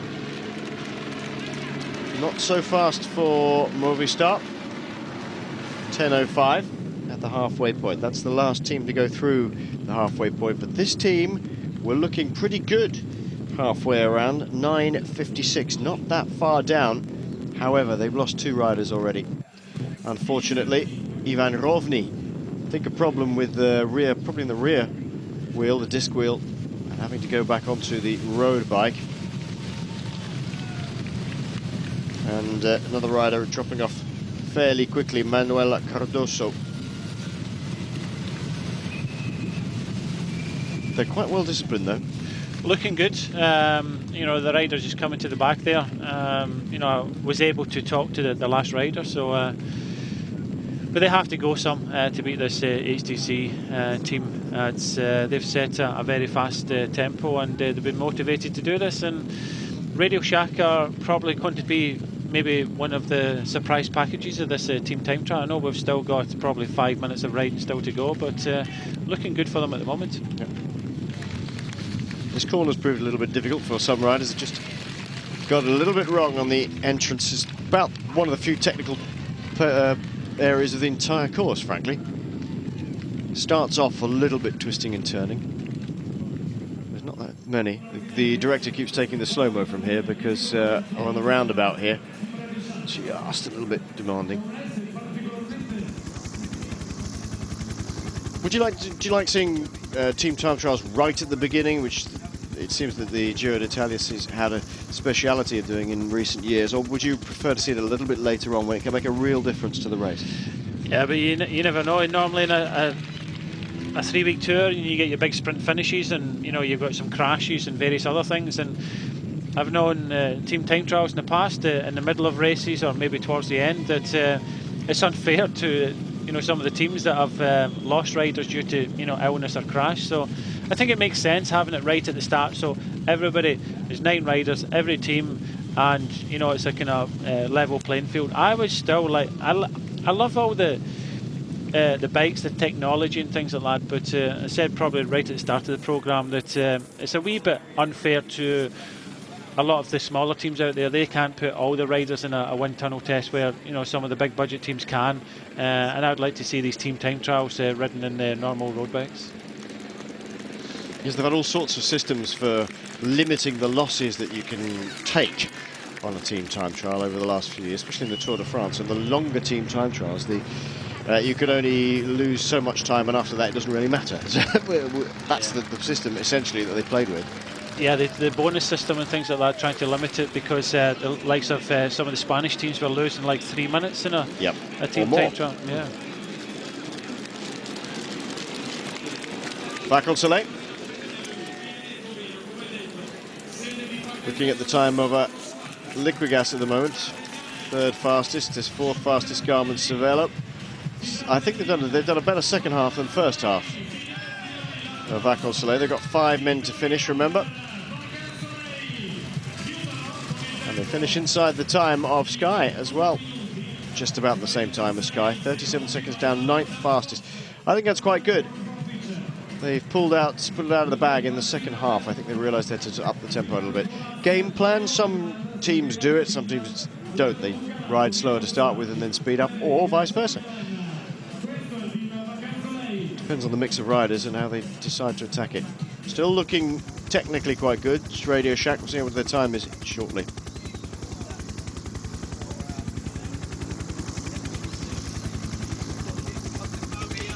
Movistar, the Spanish team, looking down upon them. I think they've got all their riders still. They're coming through the last section. There's great crowds here in Turin. We just about come back to Turin in the far end of the Giro d'Italia. We skirt it around to the north of it. Virtually doing a whole tour. Well, exactly. I mean, if you look at the route for this year, it literally covers the whole of the peninsula, right the way down to Sicily. That's going to be fun. Etna. Yeah. Mount Etna's going to be and hot. Remember when I rode in the south of Italy, in 37 degrees, and then up to Sestriere and the Alps and the snow. So it's certainly a race that can throw all the elements at you. It's the Giro d'Italia. As we've seen in the past, it may be boiling hot today, but you never know. In a week, it may be absolutely chucking it down, or heaven forbid, it might even snow in the mountains. Yeah, not sometimes does and quite often does, but Radio Shack still looking very good. Movistar didn't turn in a particularly brilliant time at the intermediate time check, 10.05. I think they were 12th fastest at the time. Be interesting to see if they can pull off a few stage wins, this team. They've got the sort of riders who could do that. Well, this is the last team round this roundabout, so let's hope they all get safe when they do it. No crashes, certainly that we have been aware of. Ivan Rovny managed to hold it together for Radio Shack, and just now beginning to have to fight to get back on, although he can ease up once he's got there. At the back is Robbie Hunter.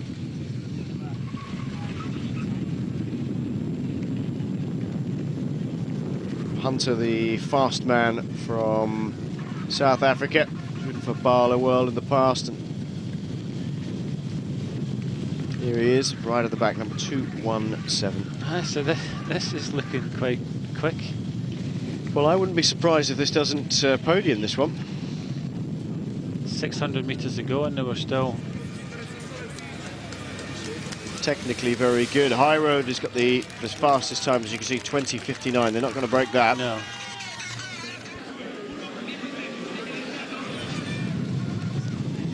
They are looking quite good, though. They've looked quite good all the way through, though. Certainly kept it together. Some of the teams look right ragged. Up towards the line then for Radio Shack. Highroad fastest time. They're not going to get that one. 5 have to finish, but they could finish well inside second place. Second spot for Team Radio Shack then, 21.09. And you've got to say that always looked as though it was likely to be the case. Robbie McEwen looking good. Yeah. Bringing them over the line here. It always looked like it was going to be a good time for them by the way they were just keeping it all together. Yeah, it was all in one line. They had a, they'll be ruined the fact that they had some trouble at the start. But you can normally see when a team's on form, it's pretty much all in one line. Not ragged at all. We're seeing Movie Star at the moment, gaps are starting to appear, but Radio Shack looks as if they were a well-drilled unit there.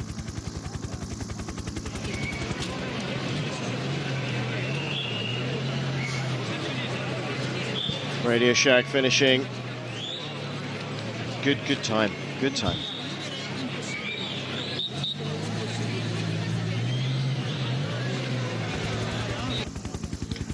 That's painful, doing a team time trial, and they really did go for it, didn't they? I think they really wanted that top spot. Yeah, it's Mikado there is a popular rider, and they wanted to have a wee chat with him, but yeah, it's difficult. In a football match, you don't see all the reporters running onto the field and putting microphones in people's places. It's cycling is very, very unique. Great, Fumiaki Beppu. He's been going well recently, actually.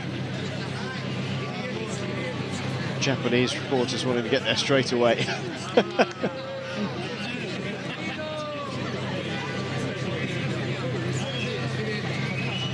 And nice to see some Japanese riders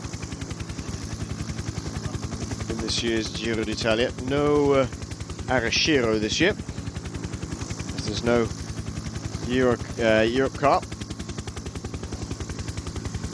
So the way it works now is that Pinotti, because it's not going to be this team that takes the fastest time for sure, unless they've got pulled something spectacular out of the bag in the last half of this team time trial. Marco Pinotti being the first man over the line with the team that recorded the fastest time will get the pink jersey on his shoulders, and then it goes down in order so that the second, third, fourth and fifth man over the line, although will have the same time as Marco Pinotti, they will be second, third, fourth, fifth on the GC and so on. That's the way it works. So when you see the general classification at the end of tonight, if you're looking it up somewhere, or when we see it tomorrow, it'll be stuffed at the top with HTC-Highroad riders. Five of them finished, and it's set up really well for them. They take the pink jersey. They're going to have to ride on the front tomorrow anyway, so it's no matter at all. So they were going to have to ride for Mark Cavendish in tomorrow's stage, and if Mark gets one of the bonuses at the finish, then he could be taking it off his own teammate. But I'd be pleased that Pinotti's taking it here, the Italian champion in the time trial, and a very popular rider. And the whole team will be happy for the professor. Yeah, he is pretty popular, there's no doubt about that. Great interview with him in, I think it was Pro Cycling a couple of months ago, where he's no holds barred about certain riders and certain people. In both camps, actually, both critically and very much with praise as well. This is Movistar. All of them together. Strong team, Arroyo, Kirienka, Konovalovas, Oyozen, Lastras, Padilla, Passamonte, Samalo and Ventoso. And I think they too have sped up in the second half. Yeah, they've got a lot of the riders probably kept it together more to have that firepower towards the end. HTC have ridden it differently and decided to go out there very fast and kind of hold on towards the finish. Coming on towards the finishing line then for Movistar. And they finish with a time of 21:37. So the wearer of the pink jersey will be HTC-Highroad's Marco Pinotti.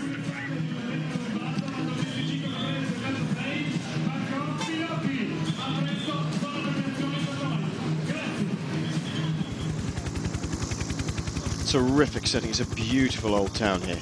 It's an old city, should we say, in the centre of Turin. There's confirmation then. HTC-Highroad take the first stage of this year's Giro d'Italia. Team time trial. Radio Shack second at 10 10 seconds. They looked good all the way along, but they just couldn't pull it off. Disappointment for Garmin Cervelo, though.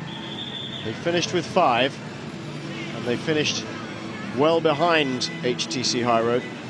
I think they'll be extremely disappointed. It is one of the stages they're absolutely key to their whole raison d'etre, isn't it? Yeah, that's you know, that's what they're all about, especially, you know, with Cervelo. They like all these aerodynamics and doing well in team time trial. They have done in the past, but unfortunately today it just never worked for them. A couple of surprise packages, one being Radio Shack and Omega Pharma, done really well today. Yeah. Maybe the disappointing team for me would be Rabobank. So good on Marco Pedotti. He'll be pulling on the pink jersey, and Giro starts well for HTC. Yeah, very well indeed. A terrific ride by Omega Pharma Lotto, considering that they're good, strong riders, but none of them are real massively big names in time trialing. But they worked really, really well together. They were first off. There we go then. Overall standings, Marco Pinotti pulls on the Maglia Rosa today, ahead of Lars Bach, Konstantin Svitsov, Mark Cavendish and Craig Lewis. Then the first of the next riders, Robbie McEwen from Team Radio Shack, Mercado, Beppo, Salander, Hunter and Philip Deignan, all finishing for their team. So that's the top 11. Welcome back. We're getting used to this shot, aren't we? Sebastian Lang. Gaps under 5 minutes now. He's had it. He's cooked. He's had it. I think both physically and mentally had it now. He's just now got to rally himself to get ready for the mountains classification, which comes 33.6 kilometers to go. Marco Pinotti just showing that even leaders have to do their work. As he's been coming back through the cars, he's got to the stage where he can pick up a few bottles for the rest of the lads and do it on the way. And Pinotti, the pink jersey in this year's Giro d'Italia, turns water carrier. Not uncommon, but shows how the emphasis is on Mark Cavendish today. Oh, definitely.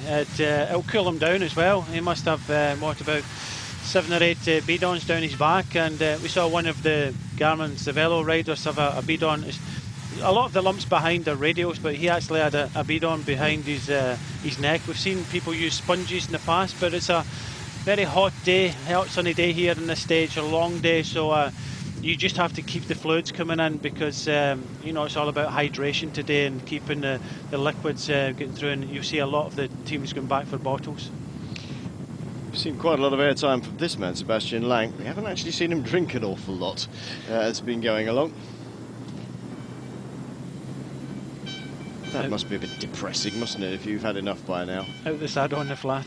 Exactly. That's yeah. when you know you've gone.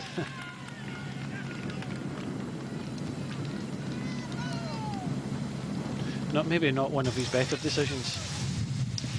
Yeah, well, maybe not, or maybe it wasn't his decision. I don't know.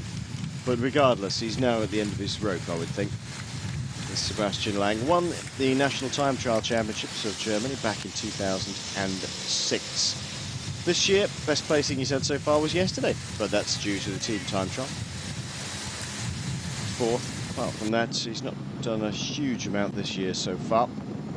Lang last year had a very, very full calendar. One of the most consistent racers in the peloton. He's always being picked for things, mainly because he is so consistent. You need riders like that, strong riders who can look after their team leaders. And he's the sort of guy you see early on in the race doing a lot of work. For people like Gilbert, for people like Van den Broek, but you don't necessarily see them later on.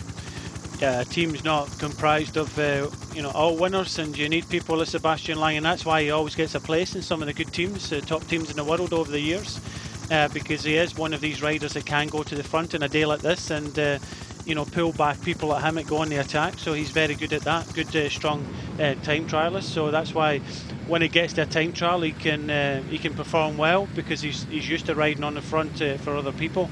And now he's been hunted down by people like him, you know, the domestics, the super domestics, because he's gone on the attack. So it's a long day for him. But hopefully as we get into the last 50 kilometres, start getting towards the sprint, we are going to see an action when we get closer to the sprint, because it is 41.4 kilometres to go. There are 6, 4 and 2 second bonuses on that line, and If Sebastian Lang takes the first 6 X's away, they're still 4 and 2. Yes.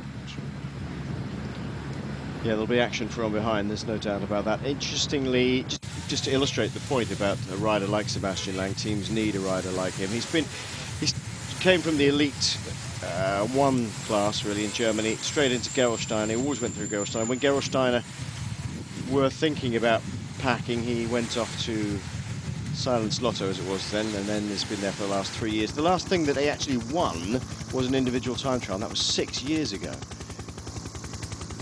in Bensheim in Germany. I was just looking it up, just thinking, I can't remember a time when he's actually won something, but as far as I can tell, the last thing he actually won as an individual was a time trial, and back in 2005. The following year, he was the national time trial champion. I mean, obviously, apart from winning a national championship, they're talking about out on the road in a race such as this, or a single day race. And that was the Hessen-Rundfahrt, a good race that used to be about in Germany. In fact, our very own British rider Matt Stevens won that overall.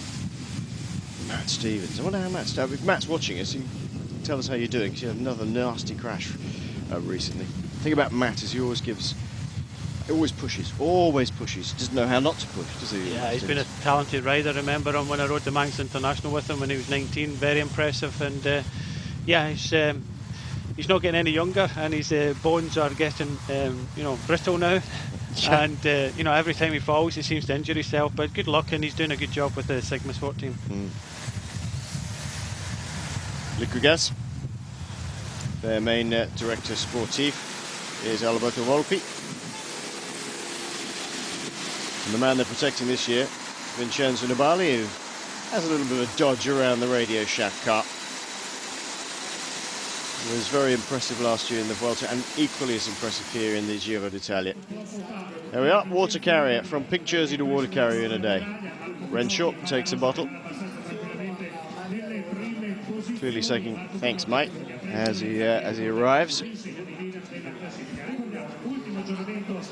Yeah, a lot of riders tend to take the 750ml bottles, and the pros tend to use slightly smaller bottles of 500 mils, because they can get that service, and they can get it quite often, and there's no worse thing than drinking a hot bottle on a day like today. So and why would you carry around the extra weight as well? Yes, so both, and you see a lot of the Italians in the Giro d'Italia. I used to see Paolo Bettini. He had one bottle cage on his bike the whole time, because he used to get constantly bottles given to him, and why carry that extra weight, as you say, David? 55.8 kilometres to go. The sprint comes at 41.4 kilometres to the finish. And then the only categorised climb of the day, it's a tiny weeny one at Taviano Castello, 33.6 kilometres from the end, and Sebastian Lang now has to get his head down and really suffer for the next 10 kilometres or so, or nearly 20 kilometres, to try and get that mountains classification points. It has to be the thing he does now. I mean, being out there so long, has to gain something out of this day, apart from the exposure, the airtime. And I'm sure that's what the discussions between Dirk de Wolf and himself were. De Wolf being the director sportif, sitting in the car. 4:34 is the gap. We are on Twitter, of course, at Spokesmen, SPOKESMEN, or at Bry Smithy. You can send in your comments if there's any relevant questions and interesting ones. We'll pop them in when we can. But now, take a break. There's a man who might want to do something today. Alessandro Petacchi, Alley Jet. He's a bit more on form than he has been in recent times. Did a good tour of Turkey. You were doing the tour of Turkey with Carlton, and he seems to be beginning to fire on all cylinders. Yes, for me, Petacchi, a bit older now. I don't think he's as fast as the likes of Cavendish and these guys. He's taking his kind of sugary, squishy thing there. We'll call it gel. Squishy thing. Gel, I think it's the sugary squishy thing. Squishy thing, yeah. Yeah, he's a wee bit longer in the tooth. I don't think he's got that speed that he had a few years ago. In the Tour of Turkey, he won a stage which he got over some of the climbs, I think what he'll be thinking, he's done a lot of training in the mountains for the Giro d'Italia. I'll be thinking, get rid of some of the faster sprinters, the younger guys, maybe Cavendish and Farrar, and then when it comes into the second week or in the third week of the Giro, that's when I'll come to the fore and possibly win my stages. And possibly a points jersey, although this year the points jersey could easily go to a climber. It's one of those situations where there's a lot of climbing goes on. Points jersey really rewards consistency rather than just sprinting, although it is primarily a jersey won by sprinters. Fascia Valley in the middle of your shot there, flowing locks that he has. I notice Marco Pinotti's now doing the job of looking after Mark Cavendish. So the pink jersey looking after Mark Cavendish, who was just ahead of Alessandro Petacchi at that point. What about some of the other sprinters you might figure today? As it's been a reasonably, not lazy day, but a reasonably languid day at times to get to there. I think maybe we might be interesting to see how fast Daniele Napolitano is today. Yeah, if we go through the sprinters, Aquan Sapon, Napolitano definitely, Belletti of Colnago, CSF, Inox, Cavendish, of course, for HTC Columbia, Petacchi, who we've just seen, for Lampre. You've also got Walter Wayland, who won the first stage last year in Holland for Leopard Trek. Liquigas have possibly Sabatini as an outside chance. Movistar have Ventoso. Adam Blythe, the British rider for Omega Pharma. You've also got a couple of sprinters in there, Quick Step, with Kiki and Chierlik. And Graham Brown for Rabobank.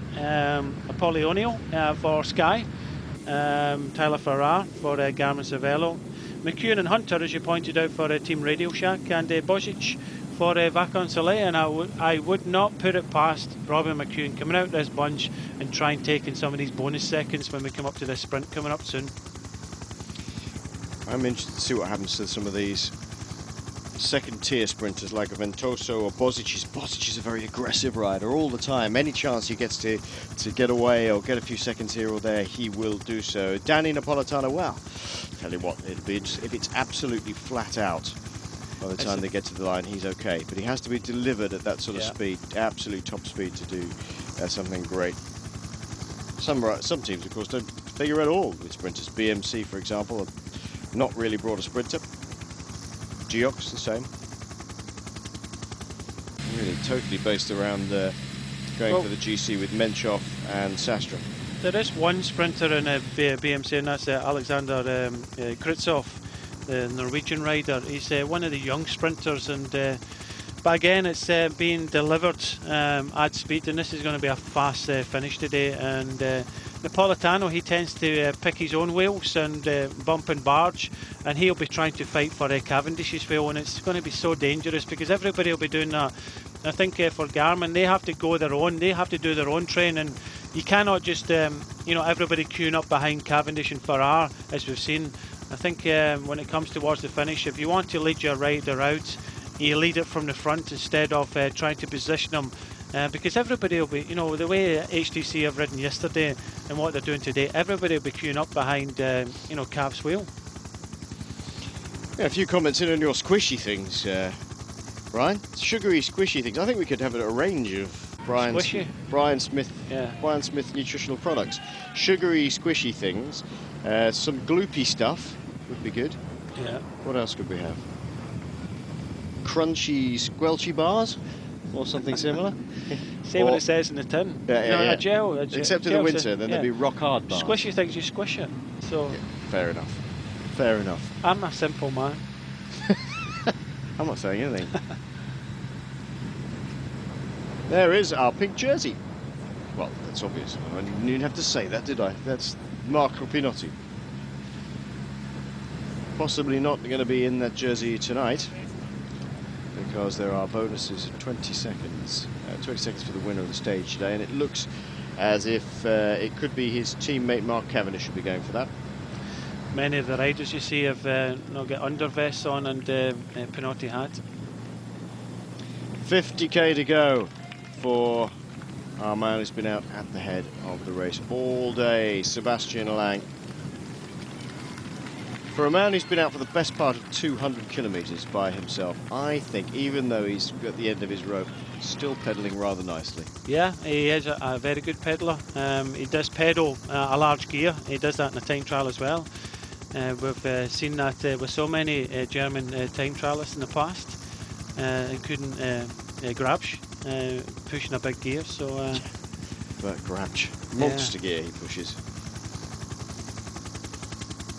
See how less effort it is to be in the peloton being dragged along as opposed to doing what Sebastian Lang is. If you look at all those riders in the middle, they've got the chance to get all these little micro recoveries all the time by being able to freewheel or ease off the pedals just a little bit. No such luxury for Mr. Lang, unfortunately, with 49.7 kilometers to go. We're coming up to the sprint point at Salsomaggiore.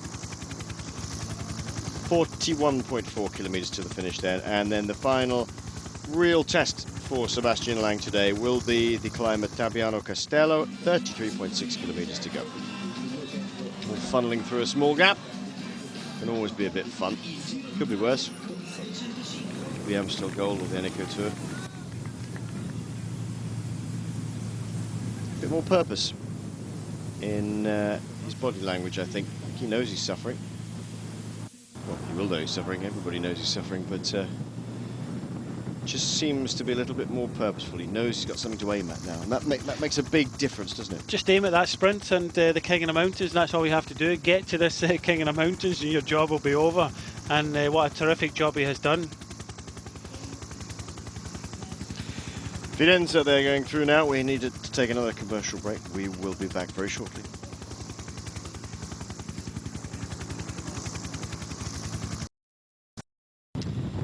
$50K for the peloton.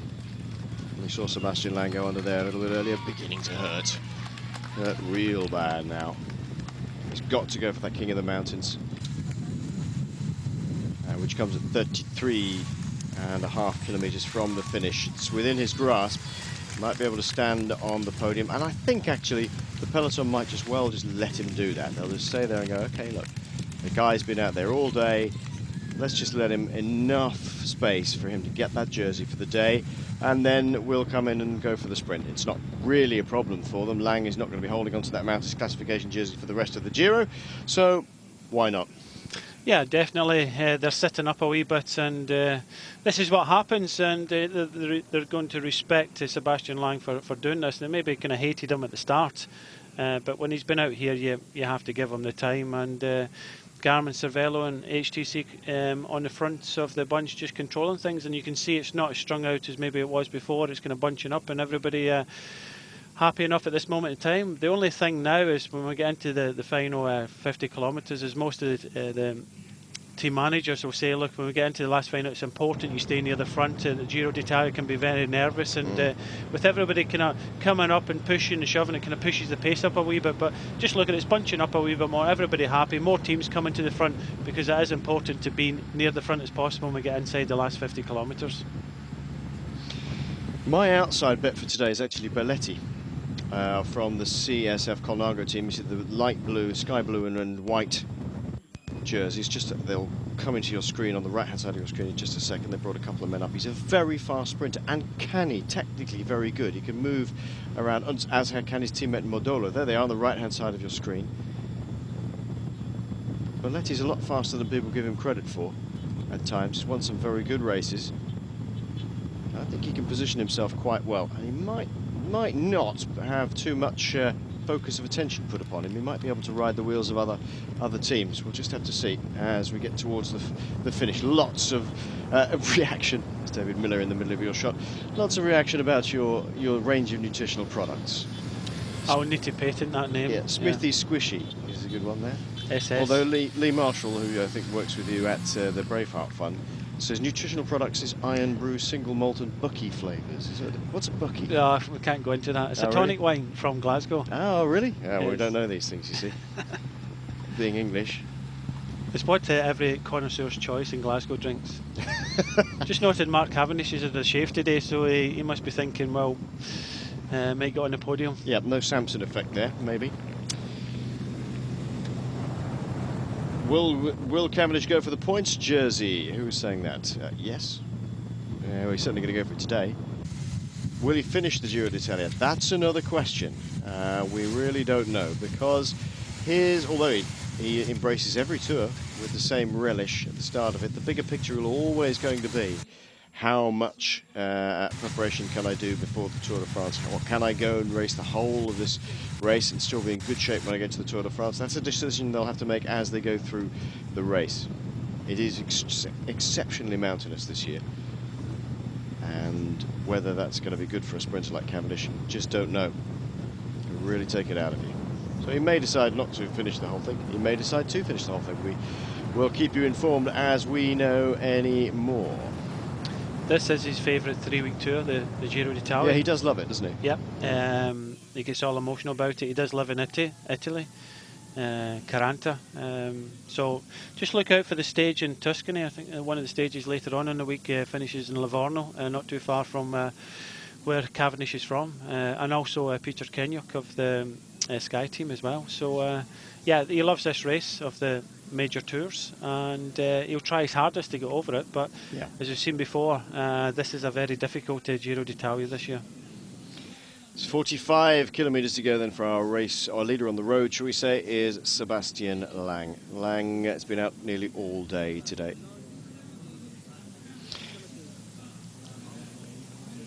It's the intermediate sprint coming up in about 3k. So he'll take the 6 seconds. There's 4 and 2 behind him as the Androni team come to the front as well. On the right-hand side of your screen. Have to read you this, by the way.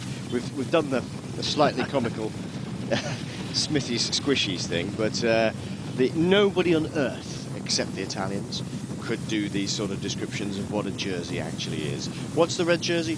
It's the points jersey. It rewards people who get the most consistent finishes throughout the Giro d'Italia. Usually it rewards sprinters because you get the points are usually weighted towards sprinters, and therefore you get a sprinter's jersey, but it should be a consistency jersey. Have a listen to what the organisers of the Giro d'Italia describe the red jersey as. It says, red as fire, like the one who inflames the race, the one who lights up and then burns himself in a sprint. Red like speed, like shivers, like thrill, but nonetheless red like danger. The red jersey for the first classified by the points. Oh, man, that's fantastic, isn't it? Yeah, brilliant. Yeah, amazing. Do you think that's a translation? It really, well, it's wonderful. The one for the white jersey is even funnier, but we'll save that for another day. Yeah, for, you know, the American in the white jersey at the moment, Zealander from Radio Shack, so, you know, good on the young rider there. Very much so. The jerseys, in fact, are pink for the overall leader, the Maglia Rosa. The Maglia Verde, which is the green jersey for the mountains classification, that is what Sebastian Lang has to keep out there for. The Maglia Rosso Passione, the passionate red jersey. Well, it's a passionate race. We've talked about this over the last couple of days, and it's such a passionate race here in the Giro d'Italia. Well, that's the points jersey, and then the Maglia Bianca, which is the white jersey for the best young rider. Personal favourite, I'm not overly keen on the red jersey. I like the Ciclamina purple jersey. Yes. Yeah, the purple jersey was up to this year, isn't it? It's even changing the jerseys about a bit. Again, I'm not keen on the red leaders jersey for the Vuelta, to be honest. I was getting quite used to the gold one. The golden fleece.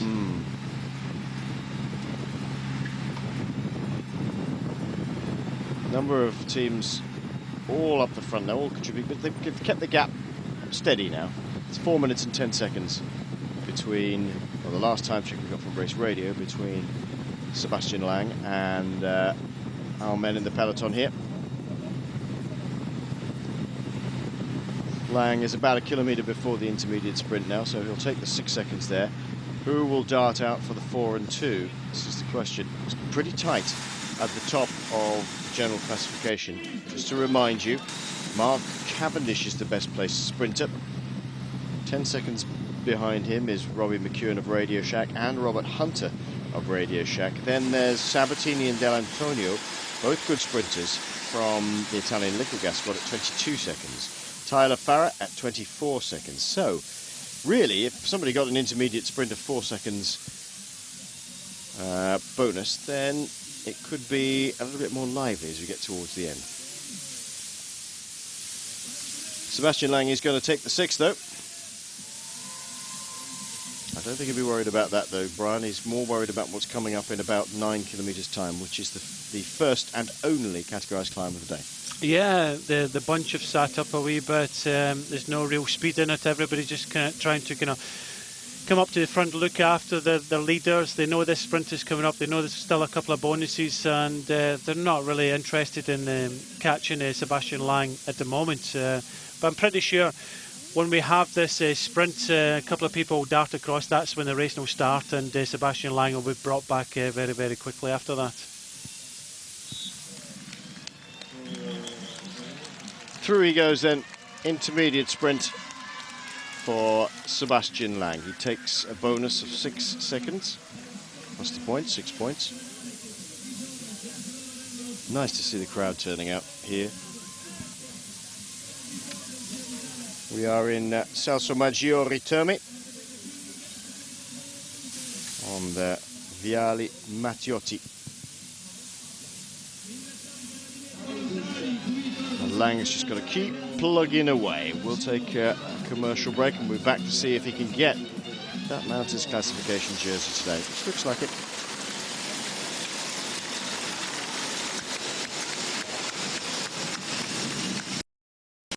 Back, you're seeing recorded pictures of Marco Pinotti's second rear puncture of the day. He's an experienced professional, he won't want to be panicking at all, but just gets back on the bike. About 40 seconds to replace the wheel. There's a definite technique in doing it. You have to roll to a halt, so keep going as long as you possibly can, indicating that you need the car. And just roll down to that halt. Make sure you are in the smallest size, that is the biggest gear, the biggest sprocket at the back. Biggest gear, smallest sprocket. Here we are, this is the sprint, this is what's really important. Is that Adam Blythe in there? Take that. We've got Walter Wayland on the right-hand side. Takes the 4 seconds. And Omega Farmalotto mop up the 2 as well. Pinotti working his way back through the cars, almost missed that intermediate sprint actually, but none of the big contenders for a sprint finish today, well, it's very big contenders, the Mark Cavendishes we've been talking about, the Robbie McEwens and so forth, they've just let it go.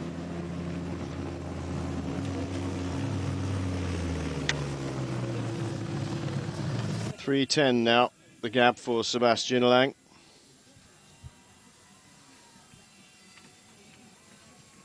Martin Wayland will have added 4 seconds, knocked 4 seconds off his time. Yeah, he's sitting down at 42 seconds. Yeah, so not a huge amount to gain from that. I think it's more for points. I think he'll be thinking, maybe this is my year, a points jersey in Giro d'Italia. It's optimistic, I would think.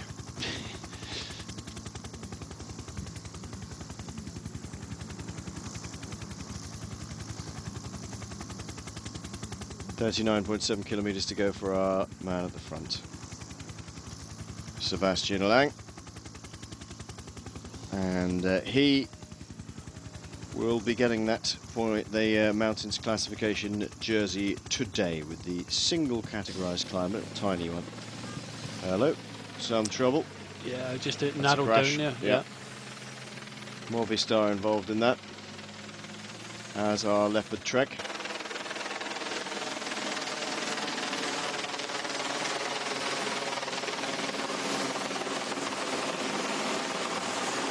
Waiting for the cars to come up. Still seems to be fairly unhurried here, Brian.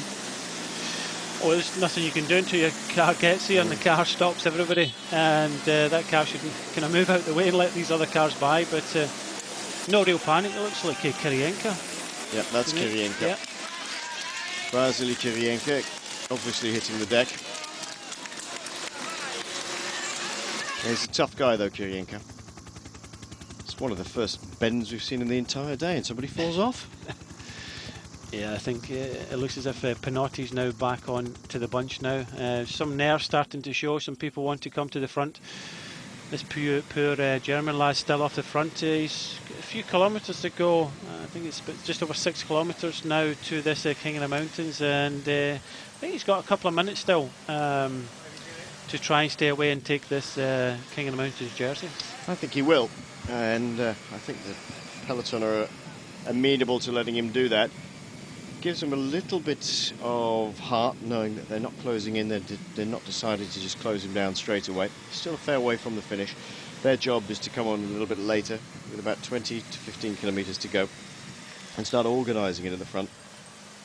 Everybody will be starting to try and get their way around to the front of that arrowhead of the Peloton to keep out of trouble. This sort of terrain will actually be good for Sebastian Lang as well, because even though there are a little bit of climbing here, there's also a bit of downhill. It just gives a break up in the monotony of those long roads that we saw running from Alba to Palma today. It makes such a huge difference just having a difference of geography. Anything to change the scene, really, when you've been out for nearly 200 kilometres by yourself. 2:48 is the gap. Lang just has to hang on out there now. It's when people start hearing the crashes behind. I know it might be difficult in the bunch at the moment if that happened at the back. With the helicopter up now, that takes away the noise, but as soon as crashes start happening, people start to get a bit more nervous and try to move their leaders up towards the front of the bunch. So it'd be naturally increasing speed rather than trying to bring Sebastian Lang up, because we still have 37.5 kilometres to go. Spectacularly good weather once again, but hot here on the Giro d'Italia. Second longest stage today, just to bring you bang up to speed. If you're just joining us for the last 30 or just under 40 kilometres to the finish, it's been a day that you would only have normally put in either the Giro or, even better, the Vuelta.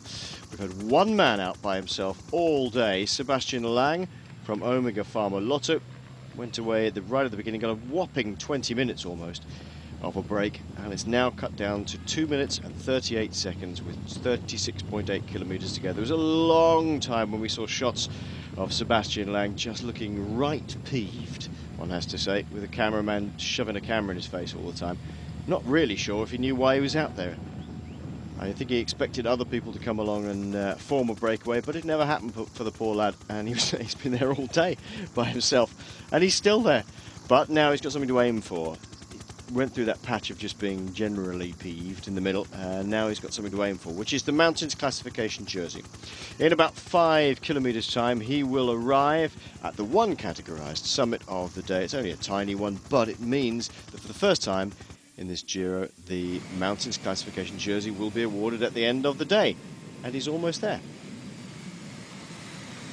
2:29, plugging away.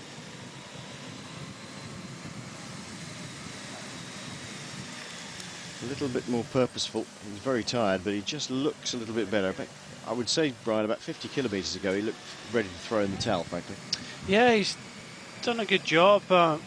We still question why he did this in the first place, and pretty much we'll read it in the press tomorrow, but you have to get something from it. The team have to get something from it. They've got lots of TV time, but they would just like that podium. And if he gets up this climb and just under 5 kilometres, starting to struggle at the moment, I'm pretty sure he'll just throw the towel in when we go over the top, because it's been a long, hard, hot day for him, and if he gets on the podium in the King of the Mountains, then it's job done.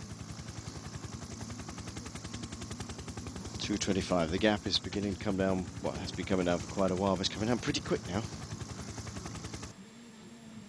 I think as we're going to get the green jersey awarded today, we should describe what the Italians think of the green jersey, shouldn't we, really?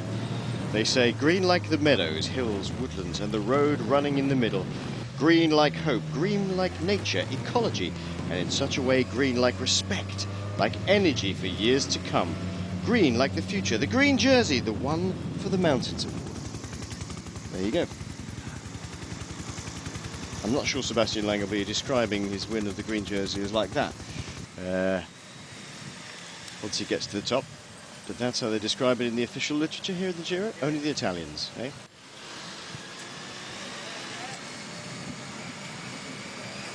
Good ride by Lang today. He found himself in a position of no hope, basically, by himself. He's done well to plug on. German national time trial champion in the past. First time we've seen him on the small ring. Look at that.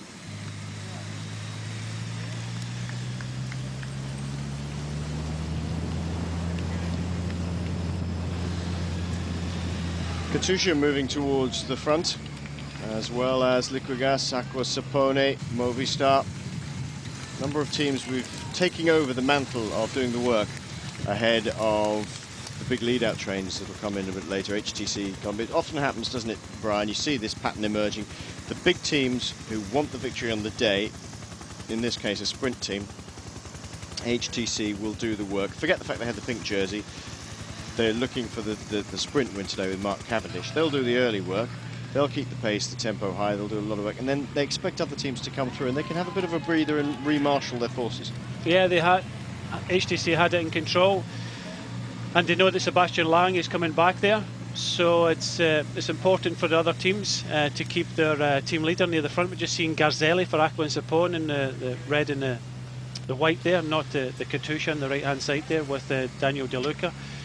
So more of the teams, the GC contenders, are coming up to the front now, and it's very important. We're on kind of narrower roads, and as we've seen, one crash has happened already. It's important to stay near the front because you don't want to be caught up in any crashes. We've seen Karienka has already. Brzezinski is the man on the front at the moment. The Belarusian national road race champion. So Katusha taking a big interest in this one. Trying to keep their men up towards her. Danilo De Luca is clearly moved his way up towards the one. He's got Juan Harach just behind him. Brzezinski ahead of that.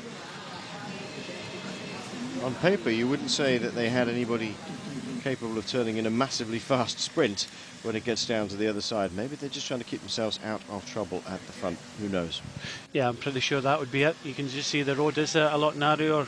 Some crowds starting to appear inside the roads, and it is important to keep out of trouble as some more people having some mechanicals at the back now. Yeah, few troubles at the back. Oh, was this another? That's one of the Vikinen. Vikinen is the man who seems to have dropped a chain. You see Vikinen. Vikinen, another Omega Pharma Lotto rider, and the Finnish national champion.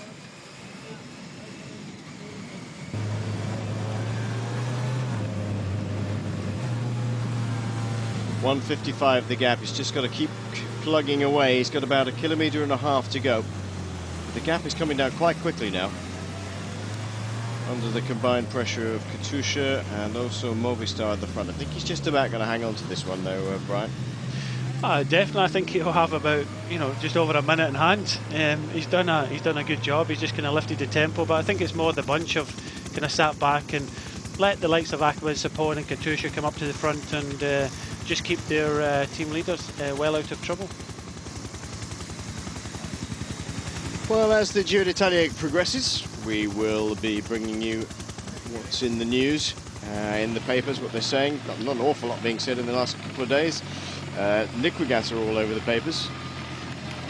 But we'll bring you everything that's in Gazzetta dello Sport, and of course the Keep, as we get into further stages of this first week in the Giro. Aqua and Sapone clearly have their mark on this stage. 1, 2, 3, 4, 5 riders up towards the front at the moment. 35 kilometers to go. Nope. Lang can see them now, I'm sure, looking over his shoulder. But summon up every last bit of energy to try and grab this jersey. He thoroughly deserves it. I don't think anybody would take it away from him, would they? And he'll get a massive lot of column inches tomorrow for this. Yeah, he's not. I don't think it's his first King of the Mountains jersey. If I can remember the Deutschland Tour, he had the King of the Mountains in that. So, but it's probably one of the hardest ways I've ever known for somebody to win that King of the Mountains jersey, going in a over 200-kilometre breakaway on your own. That said, you have to look at in the Tour de France, Veronk and these riders doing big rides like that as we get to the top now. All over. Here he is then. Up over the top of the mountain classification. Well done, big clap from the crowd. They know he's got that one. Bit of suffering at the pace going on at the back here for Farnese Visi's Matteo Rabottini. I like those Farnese Vini bikes. Have you ridden one of the Cipollini bikes yet? I haven't, no. There you go. It's all over. Come on past. Yeah. Come on past. You've been trying to get past all the time. I'm going to do a track stance with the cameraman. Yep. He's going to say to the cameraman, yeah, I've had enough of you. All day you've been there. My job's done, so there you go. Leave me alone in peace. I did an interview with Mario Cipollini in London last year and asked him what he thought of Mark Cavendish. And Cipollini, providing the bikes here, of course, for the Farnese Vini team, and a regular columnist at Gazzetta dello Sport, he said Mark Cavendish, absolutely fantastic sprinter. So I admire him. He's a completely different sprinter to the sort of sprinter I was, but a wonderful sprinter. He's just lucky I'm not racing still. That's the only thing I can say. So he's... Yeah, but Cipollini was special, and you know, 300 metres ago, you unleash him, and when you think back of that sprint when he won the World Championships in Zolder, and they came out behind and they never done it. I'm actually was kind of brought up in my career with it. Cipollini rode against him as a junior in the World Championship, so same age as me. An oldish man. I'm not going to say that to him. Still extraordinarily charismatic though. And a lovely guy. Well done, Sebastian Lang. You are the king of the mountains for the day, at least, here in the Giro d'Italia. That's a long old training ride. 1:15 is the gap. I wonder what sort of time he'll post at the end of it. How far back in the peloton he'll probably be. lose 20 minutes. That's right, yeah. Why not? Just saw Thomas Pedersen for Garmin Cervelo just kind of struggling a wee bit to the back as well. Looked as if he'd only one number on, so he might have been involved with a bit of a fall. Yeah, the rule is you have to wear 2 numbers, one either side on sort of either pocket really, so that you can be spotted on either side by commissaires and cameras. But unless you're in a time trial, in which case it's 1 on the back. Now it looks like somebody's trying to make a breakaway here at the front. We haven't seen them. Sebastian Lang goes over the top first, as we've seen.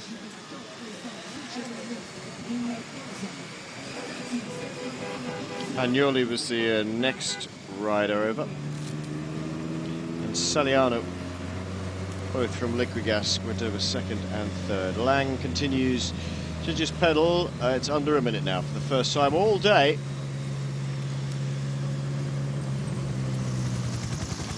Some more punctures coming. Oh, Simon Spilak seems to have had a puncture. Look at this. A couple of riders try to push the pace along at the front here. It's Radio Shack and Rabobank.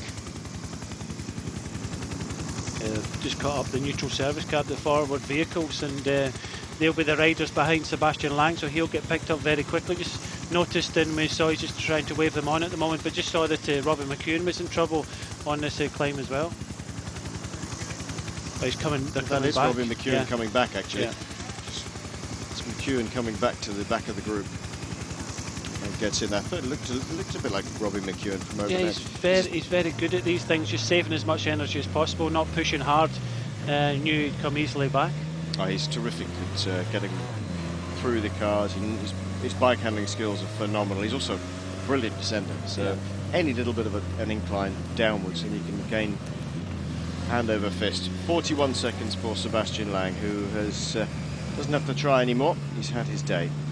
We can see why some of the teams came to the front, like Liquigas and Aqua and Sapon, because they know these roads, they know it gets a lot narrow. Anything can happen in these descents, and it's important to keep you guys up to the front, keep concentrating. This is a 3-week tour, and it's important to keep your top rider as much to the front as possible. 30 kilometers to go for the race. Sebastian Lang's still ahead, but he's got 39 seconds only now.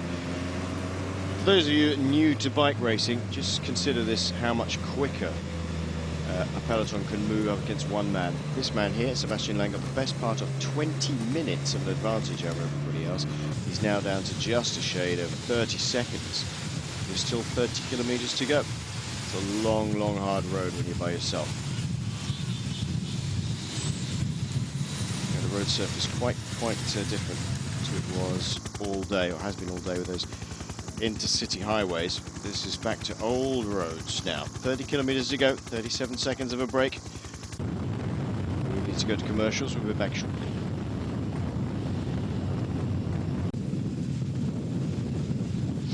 How many more shots can we take of Sebastian Lang at the front? That's all we've had today. It's not been the most exciting of stages, but it could unfold with the sort of regularity that you could have predicted right from the very word go. As soon as we knew that Sebastian Lang had gone out and got nearly 20 minutes in the first, 80 kilometers, it's inevitable that the big sprinters teams are going to track him down little bit by little bit by little bit. Added to which, there's not been a huge amount of cultural interest to talk about today.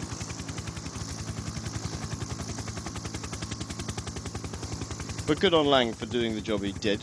I don't think he realised quite what he was doing to start with. If you're just joining us now with under 30 kilometres to go, there is the peloton.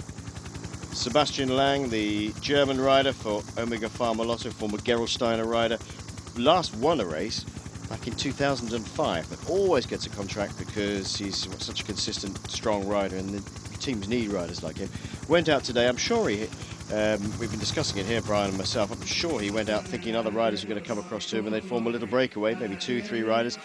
Nope, didn't happen. He was all by himself for 200, and he's feeling it now. Just massaging those quads as he's caught by the peloton. He has, however, refocused his efforts and thinking, well, if I'm going to be out here all the time, I have to do something, and he has gained the mountains classification jersey for the day, which is good. Only the one categorized climb, but the peloton are upon him. He knows about it. Mildly entertaining spats with the cameraman now and again because he didn't want them around. He was just playing up to the cameras. He probably was, yeah. But just look at this bunch, David. We're inside the last 30 kilometres, and everybody's just thinking, right, we're going to have a sprint finish today because we have, that small climb. Nobody really went for it. No. Not Andreoni or any of these. Everybody's decided today it's going to be a sprint. We're just going to sit back, because if you can think that the Giros that you've covered, we get inside the last 30 kilometres and the bunch are just dawdling along. And they are, indeed, just dawdling along. Our race leader, Marco Pinotti. His big reward is the pink jersey.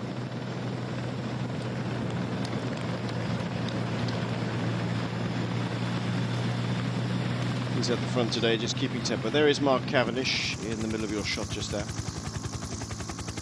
And it's all for him today, for HTC. Omega Pharma Lotto, well, they've had a man up the road all day, but they have a good sprinter in Adam Blythe. Blythe and Cavendish will know each other very well, of course.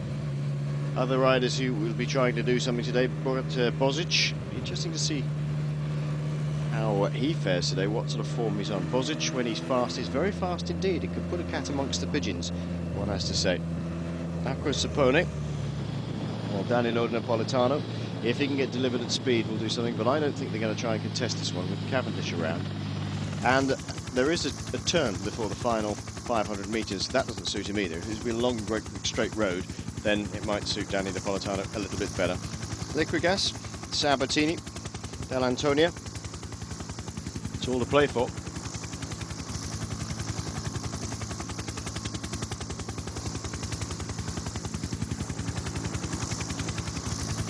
.8 kilometres, just 23 seconds to Sebastian Lang, our lone breakaway rider. A number of riders making their way back up through the cars or to the back of the peloton. Either they've had mechanicals or they've stopped and got bottles and so on. Remember, you can't take any sustenance on in the last 20 kilometres.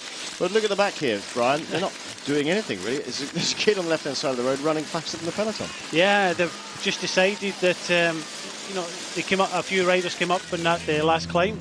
Sebastian Lang is looking round. Come on, guys, catch me. I want to see. I've not seen you for the last few hours, and the bunch just dawdling along here. Everybody just thinking, look, we just get to the finish, have your sprint, and that's it. 26.6 kilometres to go to the finish, and it's all across the road. And nobody really wanted to take this race on at the moment. I would think And that's what's probably surprised. It's been a hard, a few days in the Giro with the team presentation, the team time trial, and everybody thinking today we're going to have it, take it a wee bit easy, and it's going to be a sprint anyway. So why should we waste energy in, a 3-week tour like this?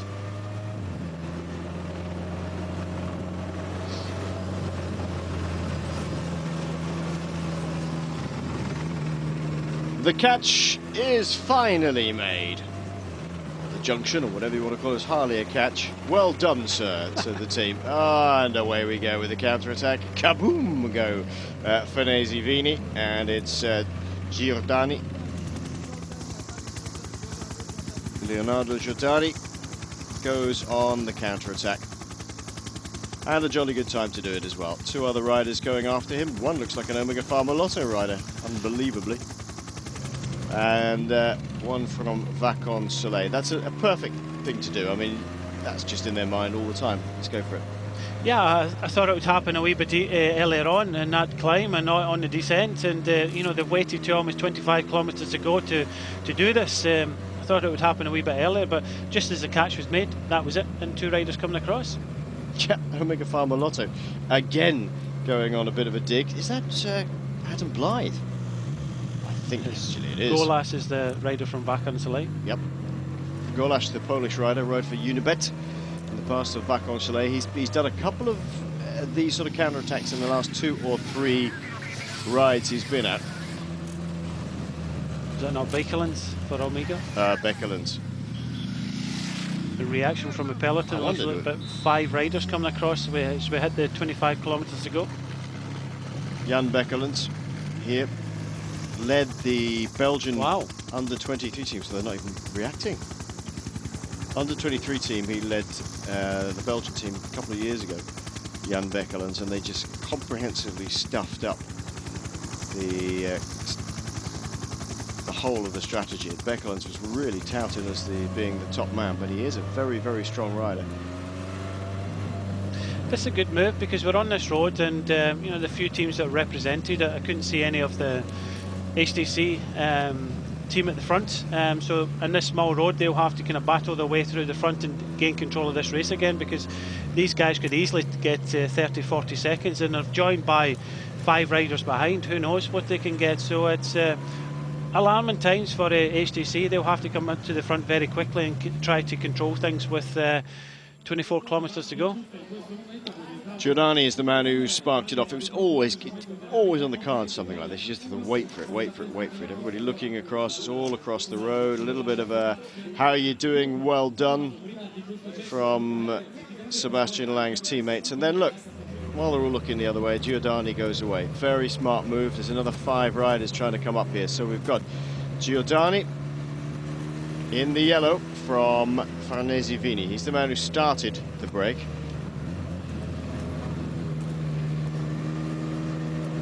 And look, Lamprea in here as well, Aquan Sapone.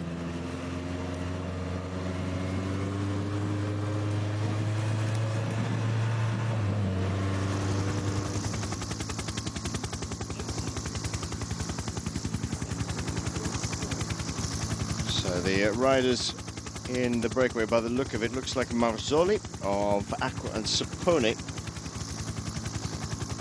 who's got into the break.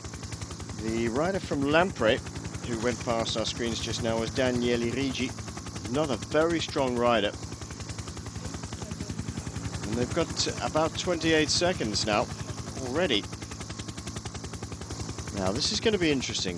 What's going to be going through the thoughts of HTC? They're going to have to do something here, and bringing more riders up towards the front now, HTC. If Cavendish wants this one, they're going to have to bring this back. Radio Shack have got a man in this break. That's a very clever move by Radio Shack. They've got somebody into this break. They've allowed somebody to get across. This helps, David. You've got, I think it's the number 98 there, Rigi for Lampre, just sitting on the back, and he said, he's got in the breakaway, but every one of these riders has got every right to ride.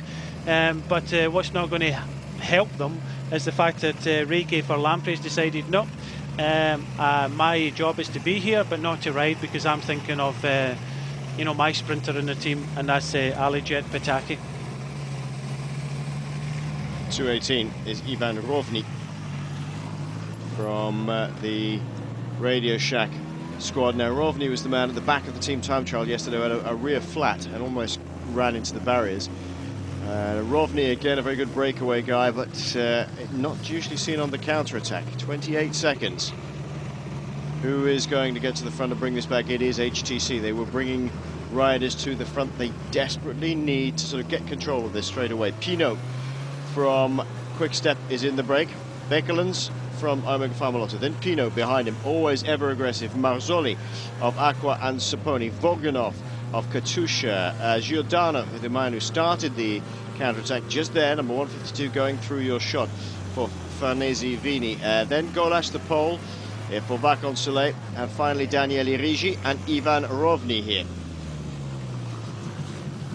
Well, they're working well together. There's a couple of riders in there I think are not totally committed yet. Yeah, apart from Rigi. Yeah, Rigi's not committed, and a couple of riders trying to get. Everybody has to work. If you commit yourself like this, everybody has to work. But Rigi's got in the breakaway. He doesn't want it to succeed, so he's kind of policing it at the moment, trying to disrupt it, because with 21 kilometres to go, it could be dangerous. But looking at the riders getting to the front of the bunch, HTC in white and Garmin Cervelo, I think they'll be brought back fairly quickly here.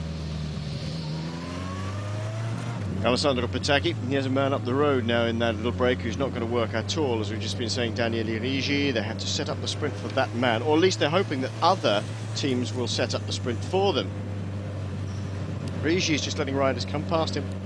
Yeah, he's looking round, riders are going behind him, and it's kind of disrupting the 8-man breakaway, and that's what you want from a teammate. That's what Patacchi wants to happen. You got Volkanov having a go to him, and he's saying, well, I'm doing my job at the moment. My job is to hinder you guys, and I'm doing it. But you look, there's a whole load of riders looking at each other as well. I'm interested to see what Michael Golash will do. He went up the road almost immediately on the chase after Giordano, but they have got Borut Bozic as their main sprinter for Vacon Soleil. Now, maybe that's an indication that Bozic is not particularly in good shape, but it does seem that Golash is hanging around at the back of it. Now, not going to get very far, this one, is it? They had 28 seconds, and I think the lack of commitment from everybody is going to spell the end of this one.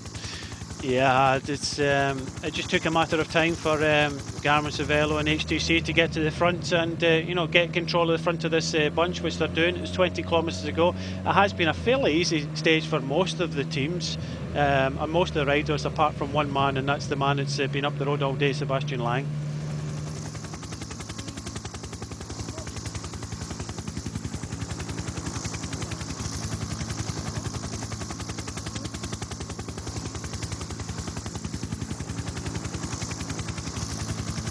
Welcoming the Giro to the area. We're running into Parma today. Let's just have a look at the finish, Brian, at the finish itself. It's a massively long, straight run-in through the middle of Parma until you get to the last 750 metres, amazingly. And then there's a right-hand bend, a 90-degree right-hand bend, quite dangerous if they're travelling as fast as they could be, because if they overshoot that one, I think there's the potential of a really nasty big one there if you get some of the smaller teams trying to mix it up with some of the more experienced trains like HTC. Then they go along the Via San Michele in towards the finish. The last 500 metres, a tiny shallow right-handed bend, but it's a straight finish for the last 500 metres. There might be a little bit of bottleneck, a bit of problems at about 750 metres. Yeah, definitely. We've seen that happen in the Tour de France, was it last year? When Mark Cavendish came off in Brussels. Him and Oscar Freire. Yeah, so, anything can happen. Everybody's going to be battling for this. Everybody seems, I know it's been 244 kilometres to do today, but they have done it at a quite sedate pace. There'll be a lot of energy left in the legs in a lot of the teams, and it's going to be a rapid finish. The first stage always is, so it's going to be a very interesting finish. But the two teams that have got to the front of the bunch are in the black with the blue helmets, that Garmin Cervelo and HTC. They have controlled this race pretty much all day. Yep, they're up for it with Tyler Farrer, aren't they, Garmin? 1, 2, 3, 4 riders up towards the front. 18 seconds our 11 breakaway men have got now. And Garmin Cervelo pushing on for Tyler Farrer. The last man in the group at the front is Morelio Fischer. 1, 2, 3, 4, 5, 6, 7, 8. Race radio saying there's 11 men at the front. I wonder why that is. They're counting the motorbikes, I think. Yeah, maybe they are. Or maybe I thought there was another couple coming up. Are these 8 riders of Giordana, Marzoli, Vorganov, Rigi, Bakelins, Pinu, Rovni and Golas, all riding well together apart from Rigi. He's thinking of his teammate Pataki, so not willing to ride, but there's quite a few Garmin Cervelo riders up there, a couple of HTC riders, HTC sitting back, because I think at the back of the mind they have been at the front, they have to deliver Mark Cavendish, and they have to save as much energy for this slight tricky finish when it comes to the end. It is for the last few kilometres pretty straight. There are a couple of wee kinks in the roads, but they want to sit back, save a wee bit of energy so they can deliver them at speeds in the last 200-300 metres. Very strong riders at the front for Garmin Cervelo. Peterson, Cam Meyer, Brett Lancaster, all willing to do an awful lot of work for Tyler Farrell. That's Giovanni Visconti, the Italian national champion. Visconti, of course, has led this Giro d'Italia in the past. I think he was running for Quick-Step at the time. But Visconti, who topped the European table last year as the most successful European Tour rider. Very, very aggressive, always an attacking rider, capable of a half-decent sprint from a bunch, capable of the shorter hills, likes to attack on the flat, doesn't mind attacking on slopes. He's a very accomplished all-round rider. Yeah, just noticed David coming back to this breakaway. Rigi thought initially he didn't have to ride, but he's obviously had to shout out because they want to keep the pressure on Garmin Cervelo and HTC, the other sprinters teams, and they don't want to have to come to the front to help Pataki. So the order's gone up to the bunch, the breakaway. Rigi, you have to keep on riding because we want to tire these strong sprinter teams out of HTC and Garmin Cervelo so that Lamprey can come to the front inside the last 3 kilometres and help Pataki. That also works for Omega Pharma Lotto. We've got Adam Blythe in here. Jan Bekelen's one of the riders who got across to Giordano straight away, along with Michael Golas of the Back on Soleil team. Same for them. If Borut Bozuc is in good shape, then all the pressure then is on these two big teams here. Tyler Farrell's team of Garmin Cervelo and HTC-Highroad's team. Keep the pressure on, keep the pressure on. The call then comes to sort of almost sacrifice these riders at the front, bury themselves riding together to try and stay away. Puts all the pressure on the big teams behind.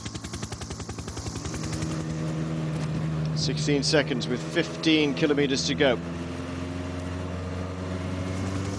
Day started with Sebastian Lang going out ahead of everybody else, getting nearly 20 minutes of a lead and only being caught in the last 30 kilometers. He just stayed out there, stayed out there, stayed out there in order to get the only mountains classification points of the day. Therefore, he will wear the green mountains jersey tonight. They're really shifting at the front here. And some riders being shed out the back already. It's been a long day, the second longest stage in the Giro d'Italia today. It's 244 kilometers.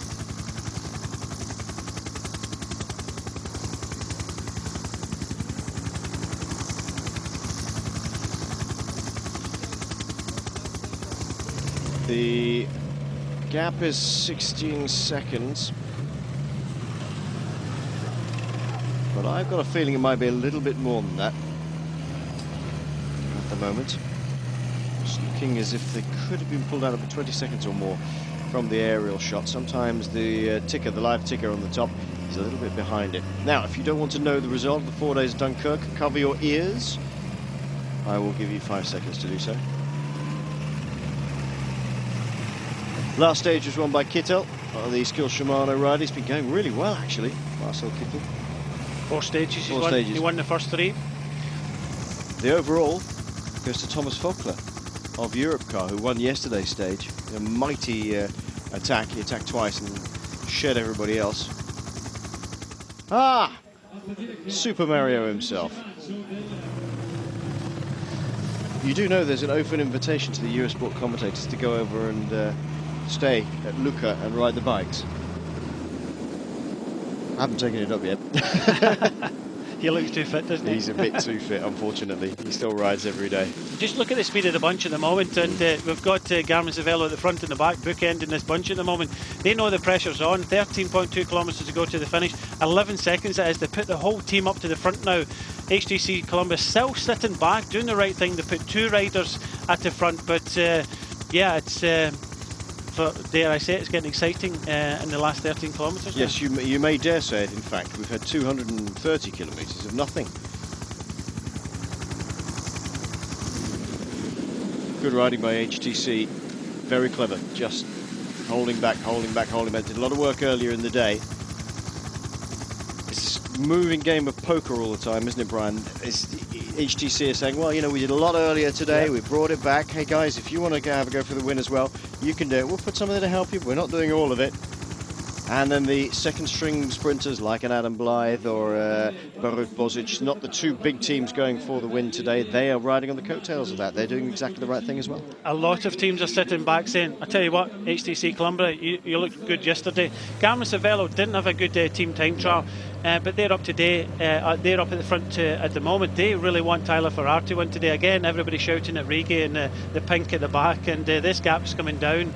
Not so quickly, but Garmin Cervelo got everything to prove today. Disappointing yesterday and want to try and get Tyler Farrar the win today. Voganov is having a right old go at Daniele Rigi, but I'm not really quite sure why he's never going to go at Michael Golas as well. Although Golas went across to the break, he's done very little since. There's your man there on the right hand side, and he's got his Aqua and Sapone Napolitano. He's got a blue helmet on for Aqua and Sapone. That's very similar to the Katusha team. It's red and white. Daniele Napolitano. It's be nice to see him do well. There he is in the middle of your shot right now. Would be very nice to do him to see him succeed. Doesn't win that many races. Maybe pulls off 1 or 2 races a year, which keeps him in contract, but hasn't really pulled off a massive big win for a long time now. Well, he's about 20 back at the moment. Daniele Napolitano in the red and white of Aqua Sapone with the blue helmet. Other teams beginning to jostle for space now. We're back up with the motorcycle following the breakaway riders, and are they still having a right old yell at Rigi? Here he is at the back. Oh! And flick to it, it's Edward Voganov. He's clipped somebody at the front. My word. That was a right flip. He needs to get off the road. This is dangerous for the bunch. I think too busy looking behind and you know, shouting at the riders and wondering what's happening behind him instead of what's you know, where he is. The rest of them aren't really that bothered. They're just going to let Rigi do his thing there. There's Marzoli, Giordano, who started the move. Jerome Pinot is never going to complain about anybody. He's just going to get on with it, frankly. Michael Golas now riding hard at the front here. Behind Jan Bekkelen's pushing a great big gear, the young Belgian. And the man from Radio Shack at the back, just getting onto the wheel of Daniele Rigi. Clearly done his little bit at the front, spinning a tiny little gear, is Ivan Rovny, the Russian rider from Radio Shack. Gosh, that was a bit of a tumble. Yeah, especially at that speed, they must be doing, you know, 30, 35 mile an hour on this flat running now.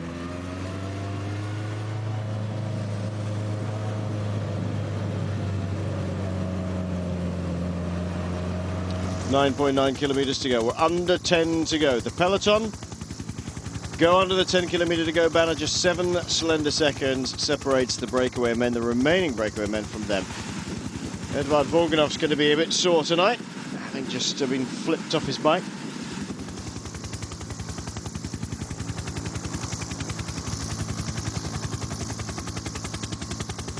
Well, they're not going to stay away. They're working well together now. Rigi keep coming through to do a... You have to do something. You can't just... You can be blatant and just sit there and do nothing at the back. But it helps if you just go through and do one every 5 or 6 turns. But there we are.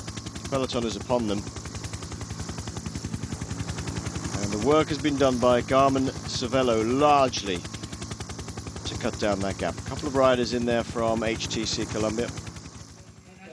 There's Voganov. Let's have a look if we see what happens to Voganov. Gosh, I'm not too sure. I don't know what happened there at all.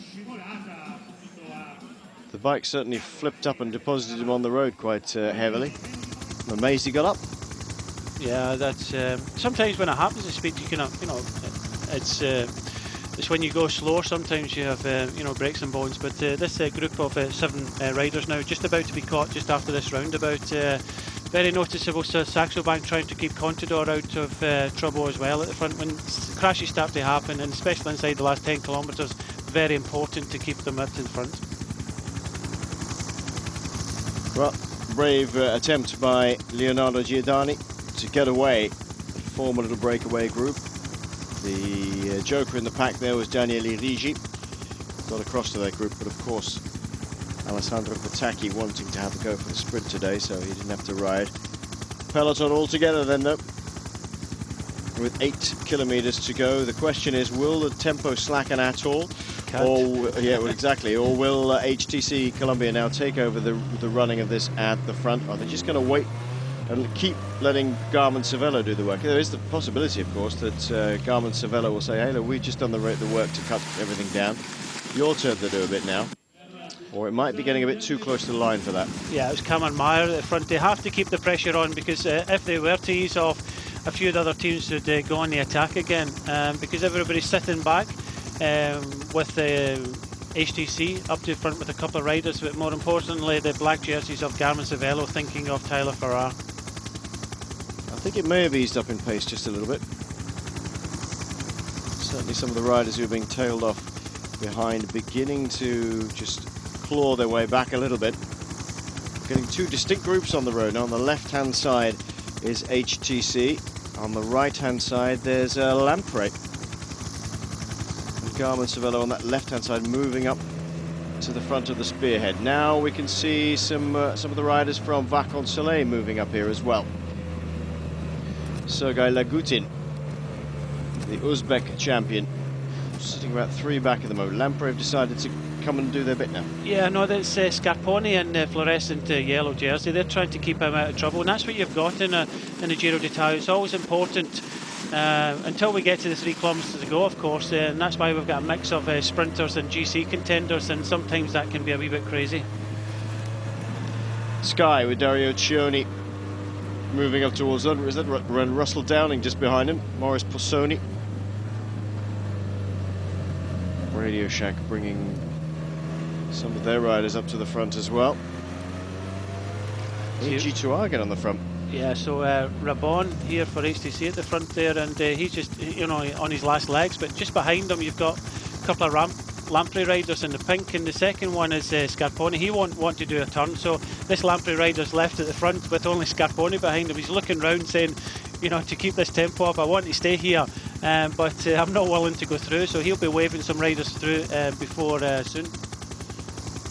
Tyler Farrar making his way into the middle of the bunch a little bit more. There's Morgan off at the back.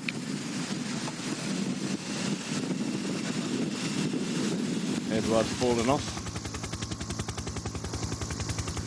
Around both sides of this roundabout. It's a very long straight run in all the way to the last 750 meters now as they get down towards the center of Parma. Cross over the river Europa.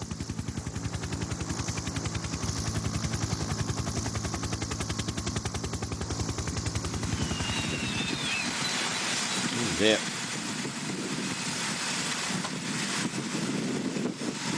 Still hanging in there though, Eduard Vorganov. And we still don't know how he managed to get flipped off, but there we are. He did.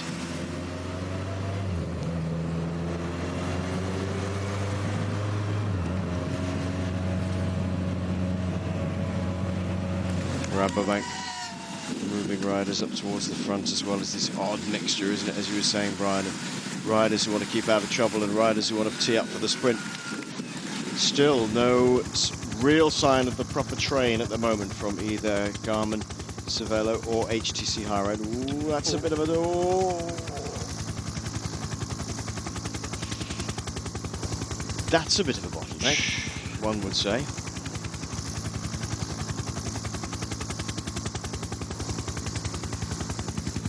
4K to go. It's about this time now. They have to start thinking. I think they're going to get through this little bit here, straight on down the main drag, which is the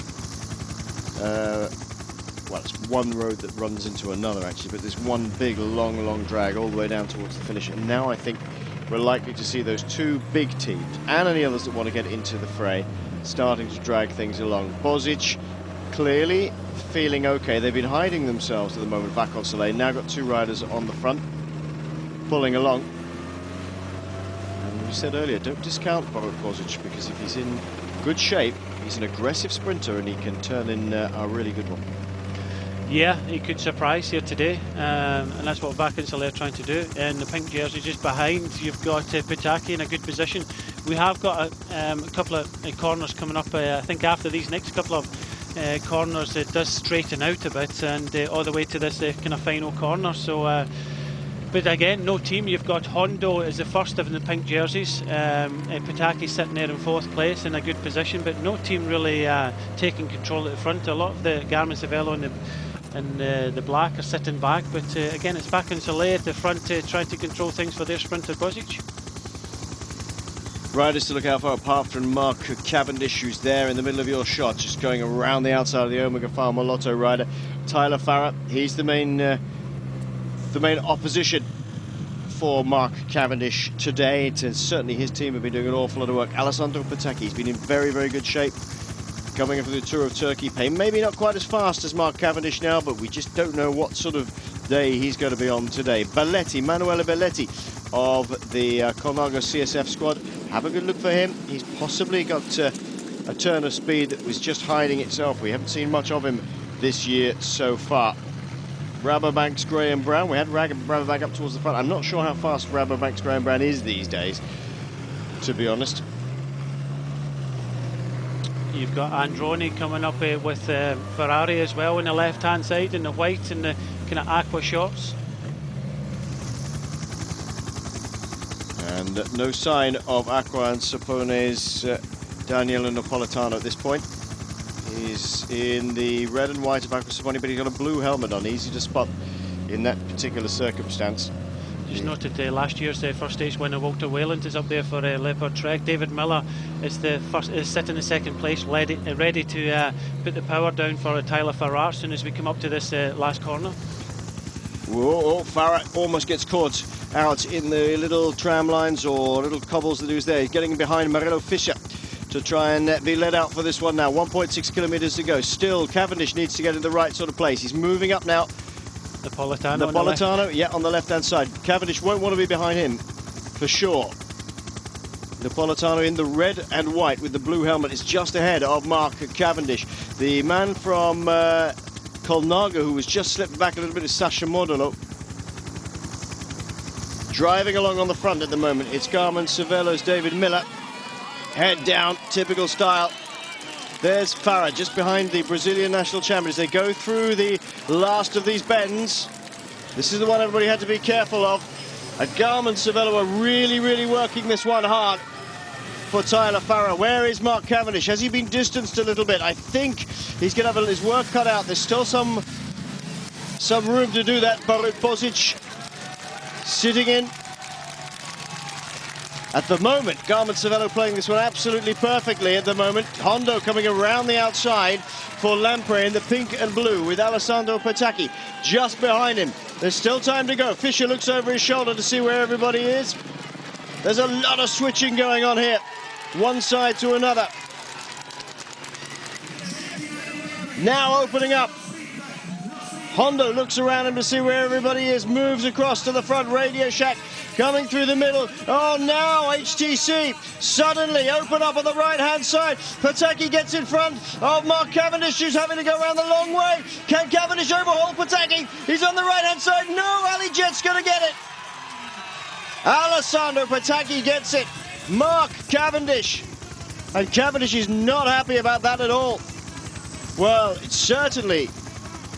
Alessandro Pataki moved a little towards the barriers when Mark Cavendish was looking at going through that option. Then he went around the outside of him, whereupon Pataki just moved out a little bit more, and then Mark Cavendish tried to get along the inside of him again. I don't think it was irregular. Oh, hang on a minute. Where's he just going for the finish? Definitely Pataki, but Mark Cavendish thinks he got that one, unfortunately. And I think he's complaining one side to another. He's not a happy man, but then that's the nature of the sprinter. Wants to really push it. He's talking to Christy Scrimminger, the press officer from HTC. Let's have a look at the way this unfolded now. Cavendish being led through on the inside. Hondo pulls off. There is Pataki in the wheel. Pataki opens up the sprint on the far side. Goes. Cavendish sees him. Goes on the near side. Pataki goes right the way around. Oh, that is a little irregular. That's definitely a little irregular. Definitely moving across. And Cavendish having to accelerate again to get up to him. Yeah, that was intentional. Cav had a problem with Pataki in Vuelta last year on a couple of the sprints, and yeah, that's. I don't think he's going to get anything done with that. We are in Italy. This is Giro d'Italia, but it was a bit slightly naughty there by Pataki for definite. Yes, it looked to me as it's very difficult to tell from the front shot exactly how intentional that was, but it definitely looked like a move. Manuele Belletti gets third, so one of our outside choices going well. Cavendish beaten by a half a rim width. He does take the pink jersey, but again, he wanted the stage win. Yes, the pink jersey will go to him. He started the day on equal time to his teammate Marco Pinotti. Look, he comes on the inside here. Let's run that back again. So hopefully we'll run it back. Pataki goes... No, we have to go back a bit further than that, Mr. Director. They keep showing us the same thing over and over and over again. What we really need to see is the bit before that, frankly. Well, it's a nice little jig, but it's not being very enlightening. Pataki going pretty well, though. It's definitely going quickly, but I think certainly there was a move across from the far side, from the middle of the road to the far left-hand side. Cavendish not happy with that. Question is, will they launch an appeal? Lodge an appeal with the commissaires? We shall have to see. They're perfectly within their rights to do so. Belletti gets third, Ferrari fourth.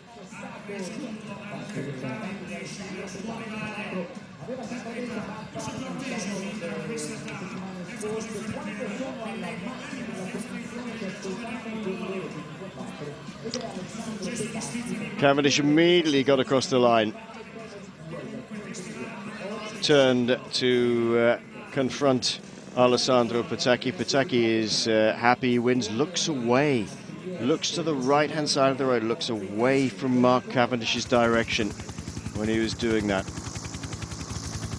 Well, you've seen it a couple of times. I'd like to see the whole thing from the overhead shot again, right from the inception of that move. Not just that little jig we saw there, but looked like a move to me.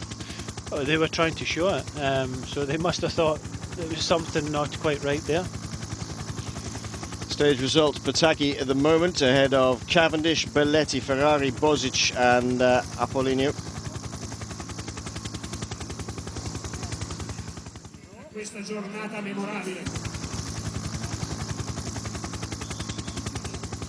The shots you were looking at there is the video replay. That is the on-site editing truck, and you can bet your bottom dollar the commissaires are in there.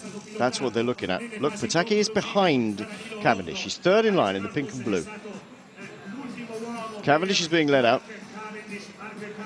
Now, Pataki opens up the sprint on the right-hand side. Cavendish goes on the left. Perfectly clean so far, no problem whatsoever. Pataki moves across to the left. That is intent.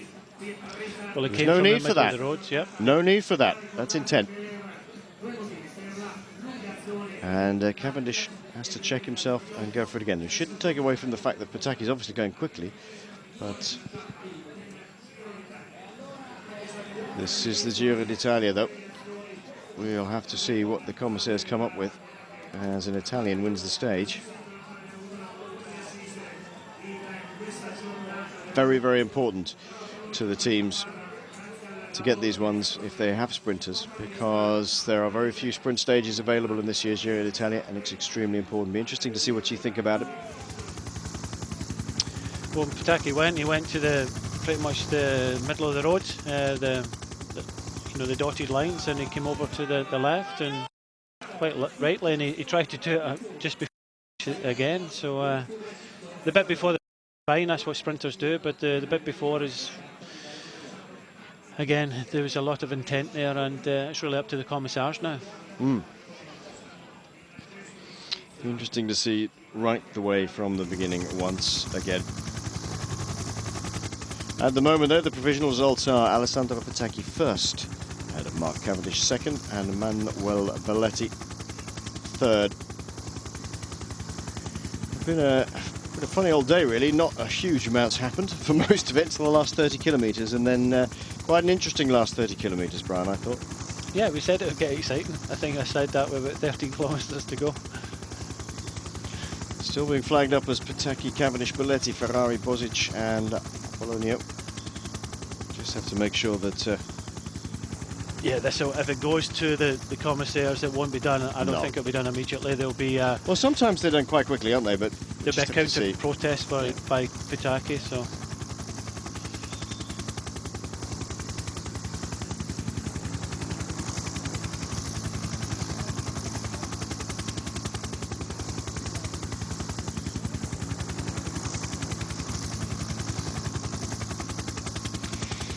Looking down on Palmer at the moment, the result standing with Alessandro Pataki as the winner. We'll never know if the commissaires look at that and they decide something different. We might get that result before we leave air.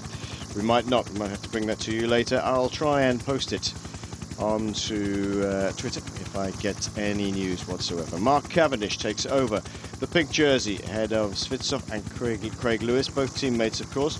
They finished in the bunch just behind. Cavendish gets bonus seconds, of course. Tomorrow we run from Reggio Emilia to Rapallo.